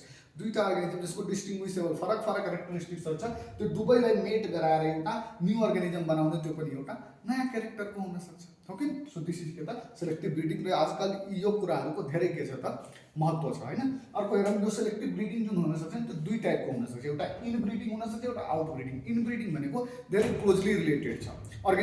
Mostly यो एनिमल्सहरूमा गरिन्छ होइन. जस्तै अब एउटै मदरबाट दुईटा puppy भयो होइन, एउटा मेल छ एउटा फिमेल छ, त्यो मेल र फिमेललाई के गराइदियो त एउटै मदरबाट भएको भनेको ब्रदर सिस्टरलाई फ्युज गरायो. This is in breeding. अर्को भनेको आउट ब्रिडिङ. आउट ब्रिडिङ भनेको डिस्टान्टली रिलेटेड भनेको अर्को त्यसको छोरा भनेको कजिन्सहरूमा के गराइदियो त तपाईँको डिस्टान्टली रिलेटेडहरूमा के गरायो फ्युजन गरायो भने this is the out breeding. Okay, अब यसमा जुन हामीले हेऱ्यौँ कि दुई टाइपको इन ब्रिडिङ र आउट ब्रिडिङ हुन्छ, जसमा मैले इन ब्रिडिङ र आउट ब्रिडिङको बारेमा भने. अब यो इन ब्रिडिङ र आउट ब्रिडिङमा जेनरली हामीले सेलेक्टिभ ब्रिडिङकै पुरै प्रोसेसमा यदि हामीले हेर्नु भने कति टाइपको ब्रिडिङ हामीले गराउन सक्छौँ होइन. अब त्यो कति टाइपको ब्रिडिङ हामीले गराउन सक्छौँ भन्दाखेरि पनि मेथड्स अफ सेलेक्टिङ ब्रिडिङ भनेर तपाईँले सेलेक्टिभ ब्रिडिङ भनेर दिएको छ. अब त्यसमा सबभन्दा फर्स्ट हो कि इन ब्रिडिङ. मैले अहिले पनि इन ब्रिडिङको बारेमा भनेकै थिएँ. इन ब्रिडिङ भनेको के हो त, closely related organisms are allowed to interbreed. Interbreed भनेको दुईटाको बिचमा मेटिङ गराउने होइन. दुईटाको बिचमा त्यो दुईटा कस्तो हुनुपर्छ, क्लोजली रिलेटेड. जस्तै मैले ब्रदर र सिस्टरमा भनेको थिएँ. त्यस्तो गर्दा के हुन्छ, प्योर ब्रिड इज फर्म. कस्तो ब्रिड फर्म हुन्छ त, प्योर ब्रिड हुन्छ. त्यस्तो फर्म भएको त्यसपछि आएको जुन नयाँ अर्गानिजम हो त्यसमा हामी के भन्छ, प्योर ब्रिड भन्छौँ. विच इज के त जेनेटिकली सिमिलर. किनभने मदर दुवैको फादर दुवैको एउटै थियो भनेको दुवैमा त्यही जेनेटिक मेकअप छ, त्यही दुवैबाट आयो भने फेरि सेम जेनेटिक मेकअप नै हुन्छ. यसले के गर्छ त प्योर ब्रिड यसलाई हामी भन्छौँ. र यसमा के हुन्छ त तपाईँको जेनेटिकली सिमिलर हुन्छ. अर्को छ तपाईँको लाइन ब्रिडिङ. अब लाइन ब्रिडिङ भनेको के हो, more distinctly related organism. Out breeding जस्तो होइन, डिस्टिङ्क्टली रिलेटेड भनेको हल्का टाढा टाढाको जस्तै कजिन्सहरूमा मैले भनेको थिएँ, त्यसलाई हामी के भन्छौँ त मोर डिस्टिङ्क्टली रिलेटेड अर्गानिजम्सहरूको बिचमा इन्टरब्रिडिङ गराउने. अर्को नेक्स्ट भनेको हाम्रो क्रस ब्रिडिङ छ. क्रस ब्रिडिङ भनेको त two different species of same genus. जस्तै हामीले हेरौँ, यसको म सम्झाउँछु. जस्तै इक्जाम्पल, टाइगरको नाम के हो, प्यान्थेरा टिग्रिस होइन, के हो प्यान्थेरा टिग्रिस टाइगरको. लायनको नाम के हो, प्यान्थेरा लियो होइन. प्यान्थेरा टिग्रिस र प्यान्थेरा लियो दुवैको यो फर्स्ट हामीलाई के थाहा छ, फर्स्ट के हुन्छ त जिनस हुन्छ र सेकेन्ड भनेको स्पेसिस भनेको this is genetic name, this is specific name. दुवैको नाम त प्यान्थेरा. टाइगर र लायन दुवैको प्यान्थेरा के छ, सेम छ. Means they are genetically similar but two different species of a same genus. एउटै जिनसको दुईटा डिफरेन्ट स्पिसिजहरू हुन्. सो प्यान्थेरा टिग्रिस र प्यान्थेरा लियो, यसको दुवैमा यदि हामीले के गराइदियो त ब्रिडिङ गराइदियो भने सेम जिनस हो होइन, तर स्पिसिज के छ डिफरेन्ट छ. यसपछि जुन यो प्रोसेसलाई नै हामी के भन्छौँ, this process is called as cross breeding. दुईटा होइन क्रस गरायो है. ल अर्को नेक्स्ट भनेको सेल्फ पोलिनेसन.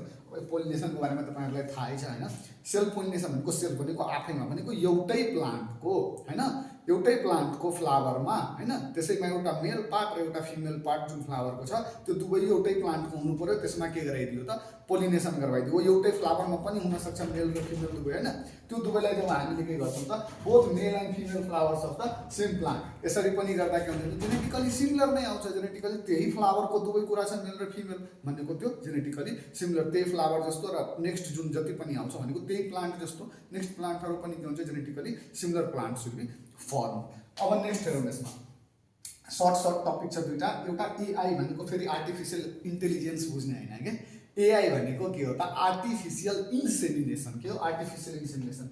इन्सेमिनेसन भनेको सिमेनलाई इन्सेमिनेट गर्नु भनेको सिमेनलाई एक ठाउँबाट उठाउनु अर्को ठाउँ पुट गर्नु. ओके न, यो भयो के इन्सेमिनेटिङ वर्डको मिनिङ. अब यसरी बुझौँ, आर्टिफिसियल इन्सेमिनेसन. आर्टिफिसियल भनेको कसले, ह्युमनले क्यारी गर्ने वा अरूजनाले आर्टिफिसियली क्यारी गरिदिने. नेचुरली हुँदैन. नेचुरली यदि दुईवटा काउ र बुलमा यदि के भइरहेछ भने तपाईँको मेटिङ भइरहेछ भने त्यो के हो, नेचुरल कुरा हो कि. तर यदि एउटा भेटेरिनरियनले होइन, एउटा भेट्सले एउटा डक्टरले होइन त्यसले के गर्यो त अरू एउटा काउको वा के भन्छ मोस्टली काउ होइन तपाईँको के भन्छ बुलको एउटा जुन राम्रो क्वालिटीको बुल छ त्यसको के गरिरहेछ सिमेन राखिरहेछ त्यो सिमेन गरेर इन्जेक्ट गरिदिन्छ कसमा फिमेलमा मोस्टली जर्सी काउहरूमा हुन्छ यस्तो होइन त त्यसमा यदि त्यस्तो गर्यो भने त्यसको कारणले के हुन्छ त अब नयाँ एउटा के हुन्छ त मिटिङ भएर न्यू अर्गानिजम फर्म हुन्छ त्यो कसले गर्यो त आर्टिफिसियली नेचुरली गर्ने त्यो कुरा कसले गर्यो त हामीले गर्यौँ that's why it is called like artificial insemination technique of collecting semen भन्दा पनि स्पर्म त एउटा निकालेर राख्न सक्दैन कम्प्लिट त्यो सिमेन जुन फुल प्रोडक्ट हुन्छ त्यो त सिमेन हो त्यसको भित्र स्पर्म हुन्छ so technique of collecting semen from advanced breed and depositing deposit गर्ने त्यसलाई के गर्ने डिपोजिट गर्ने त्यही डिपोजिटिङ वर्डलाई के भन्छ त इन्सेमिनेटिङ भन्छ अलिकता बायोलोजिकल वर्डमा inseminating it to a female यसैको लागि यसको नाम के पर्यो त आर्टिफिसियल इन्सेमिनेसन इक्जाम्पल यो कसमा गरिन्छ त काउमा बफालोमा र गोटमा यसका केही एडभान्टेज र केही डिसएडभान्टेजहरू पनि छन् एडभान्टेजहरू यसरी यहाँ हेर्न सक्नुहुन्छ यो एडभान्टेज र डिसएडभान्टेजहरू मैले लगाइदिएको छु यहाँ हेरिहाल्नुहोस् होइन योबाट क्वेसन धेरै सोध्ने गर्छ so you better see this chart very clearly है ल नेक्स्ट आइभीएफ भनेको के हो तपाईँको यो आर्टिफिसियल इन्सेमिनेसन मोस्टली के को लागि गरिन्छ त एनिमल्सको लागि अब हाम्रो लागि पनि त गर्नु पऱ्यो हामीले सबैको लागि गरिरहेको छौँ आफ्नो लागि पनि त केही गर्नु पऱ्यो भनेको ह्युमनमा गर्ने कुरा भनेको आइभीएफ इन भिट्रो फर्टिलाइजेसन जसलाई हामी के पनि भन्छौँ टेस्ट ट्युब बेबी पनि भन्छौँ किन भन्छौँ टेस्ट ट्युब बेबी म अहिले सम्झाउँछु तपाईँहरूलाई इन भिट्रो फर्टिलाइजेसन हेरौँ जस्तै स्पर्म लियो कसकोबाट मेलबाट ओभम लियो कसकोबाट फिमेलबाट होइन के गर्यो ओभम लियो कसकोबाट फिमेलबाट त्यो मेल र फिमेल दुवैलाई लिएर के गरिदियो त ओभम र स्पर्म दुवै लिएर के गरिदियो त्यो एउटा टेस्ट ट्युबमा राख्यो टेस्ट ट्युब कहाँ हुन्छ थाहा हुन्छ तपाईँलाई ल्याबोरेटरीमा हुन्छ त्यो टेस्ट ट्युबमा राख्यो दुवैलाई के गर्यो त फर्टिलाइजेसन गराएपछि इम्ब्रियो बन्यो त्यो इम्ब्रियोलाई केही सर्टेन टाइम पिरियड पछि त्यसलाई के गरिन्छ त इम्प्लान्ट गरिन्छ कहाँ फिमेल डिजायर्ड फिमेलको युट्रसमा गएर त्यसलाई के गरिदिन्छ त डिपोजिट गरिदिन्छ यही प्रोसेसलाई हामी के भन्छौँ इन भिट्रो फर्टिलाइजेसन यो इन भिट्रो फर्टिलाइजेसनमा पछि तपाईँहरूले पढ्नु नै हुन्छ टेस्ट ट्युब बेबी भनेर पनि भन्छ र हाम्रो नेपालमा सबभन्दा पहिले टेस्ट ट्युब बेबी जुन भएको थियो त्यसको नाम भनेर सोध्न सक्छ त्यसको नाम हो तपाईँको ओममणि तामाङ यो कहाँको हस्पिटलमा भएको थियो यो तपाईँको ओम हस्पिटल होइन ओम हस्पिटल कहाँ छ काठमाडौँको चाभिलमा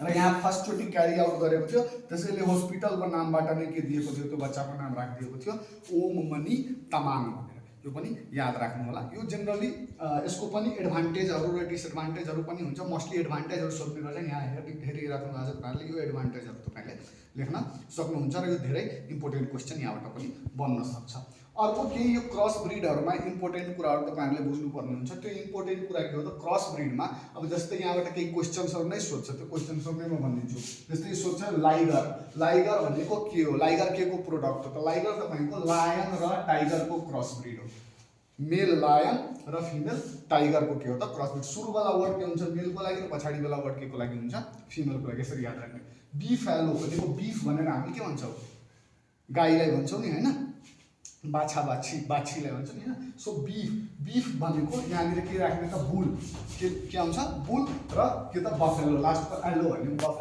बफेलो मेल र फिमेल यसरी दुवैको फ्युजनबाट जुन नयाँ बन्यो त्यसलाई के भन्छौँ हामी बिफेलो जेब्रोइड भनेको जेब्रा र हर्सको फ्युजनबाट टाइगन भनेको टाइगर र लायन यो सबै फोटोहरू हेर्दै जानुहोस् तपाईँ है टाइगर र लायनको बिचमा म्युल भनेको जसलाई हामी नेपालीमा खच्चर पनि भन्छौँ होइन सामान बोक्नको लागि युज गर्छौँ त्यो के त डङ्की र हर्सको बिचमा र पोम्याटो यो भनेको प्लान्टको बिचमा द्याट इज पोट्याटो र टमाटो अब just for the sake of complication होइन सेक्स डिटर्मिनेसन गरिदिन्छु यो टपिकमा नत्र पुरै sex determination in human beings भनेर पुरै मैले एउटा टपिक नै पढाएको छु 20-30 मिनट्सको भिडियो होला गरेर हेर्नु होला है तर अब यहाँ just for the sake of completion of this chapter let's do it 1 second sex determination of ह्युमन्समा अब कसरी डिटर्माइन गर्ने कि ह्युमन सेक्स अब के त्यो नयाँ जुन बच्चा आइरहेछ त्यो मेल हुन्छ कि फिमेल थियो अब यसमा हामीले दुईवटा कुरा बुझ्नुपर्छ एउटा भनेको अटोसोम्स होइन अटोसोम्स बुझ्ने अर्को भनेको तपाईँको एलोसोम्स बुझ्ने और यसलाई तपाईँहरूले हेटेरोसोम वा सेक्स क्रोमोजोम भनेर पनि so I better right sex chromosome है सेक्स क्रोमोजोम भनेर पनि बुझ्न सक्नुहुन्छ अब यसले अटोजोम र सेक्स क्रोमोजोम भनेको हाम्रो शरीरमा 23 पेयर्स हुन्छ हैन ह्युमन्सको क्रोमोजोमको सङ्ख्या कति हो 23 पेयर्स भनेको 23 मा यसमा अब सबैको बारेमा अटोजोमको बारेमा हामीले बुझिराख्नु पर्दैन हामीले खालि के बुझ्ने त सेक्स क्रोमोजोमको बारेमा किनभने डिसाइड गर्ने भनेको सेक्स क्रोमोजोमले हो हैन जेन्डर डिसाइड गर्ने भनेको सेक्स क्रोमोजोमले अब यसरी बुझ्ने 44 मेलमा के हुन्छ तपाईको मेलमा 44 प्लस XY हुन्छ र फिमेलमा तपाईको के हुन्छ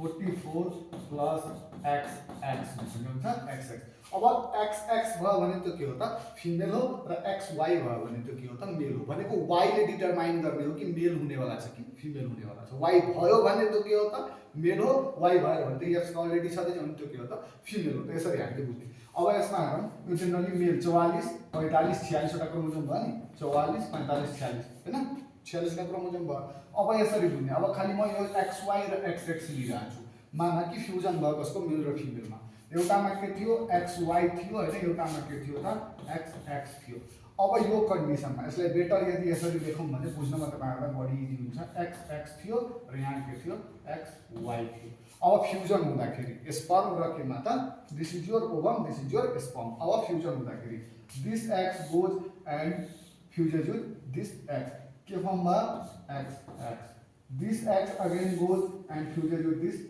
Y so के फर्म भयो त XY फर्म भयो this X again goes and fuses with के त this X and this X again goes and fuses with this Y and this becomes XY भनेको के आयो तपाईको हेरौँ त XX भनेको के छ त फिमेल XY भनेको मेल जहाँ Y छ त्यो के हो मेल र जहाँ X छ भने त्यो के हो त female. So this is the gender determination or sex determination. यसरी हुन्छ यो सब कुरा क्रोमोजोमल लेभलमा हुन्छ र यसरी के हुन्छ त सेक्स डिटर्मिनेसन हुन्छ यो मैले जस्ट फर द कम्प्लिसन सेक मैले गरिदिएछु यहाँ यसको बारेमा डिटेल कुरा मैले पढाएको छु गरेर त्यहाँ हेर्न सक्नु होला भनेको यहाँ पनि हेर्नुहुन्छ भने 1 2 3 4 वटामा दुईटा के छ त फिमेल र दुईटा मेल भनेको 50-50% को चान्स हुन्छ र त्यस्तो कुनै पनि टेक्निक हुँदैन जसले के गर्न सकोस् मान्छेले त्यसलाई चेन्ज गरेर आफैले मेल वा फिमेल बनाउन सकोस् है so this much for this whole chapter and heredity in share.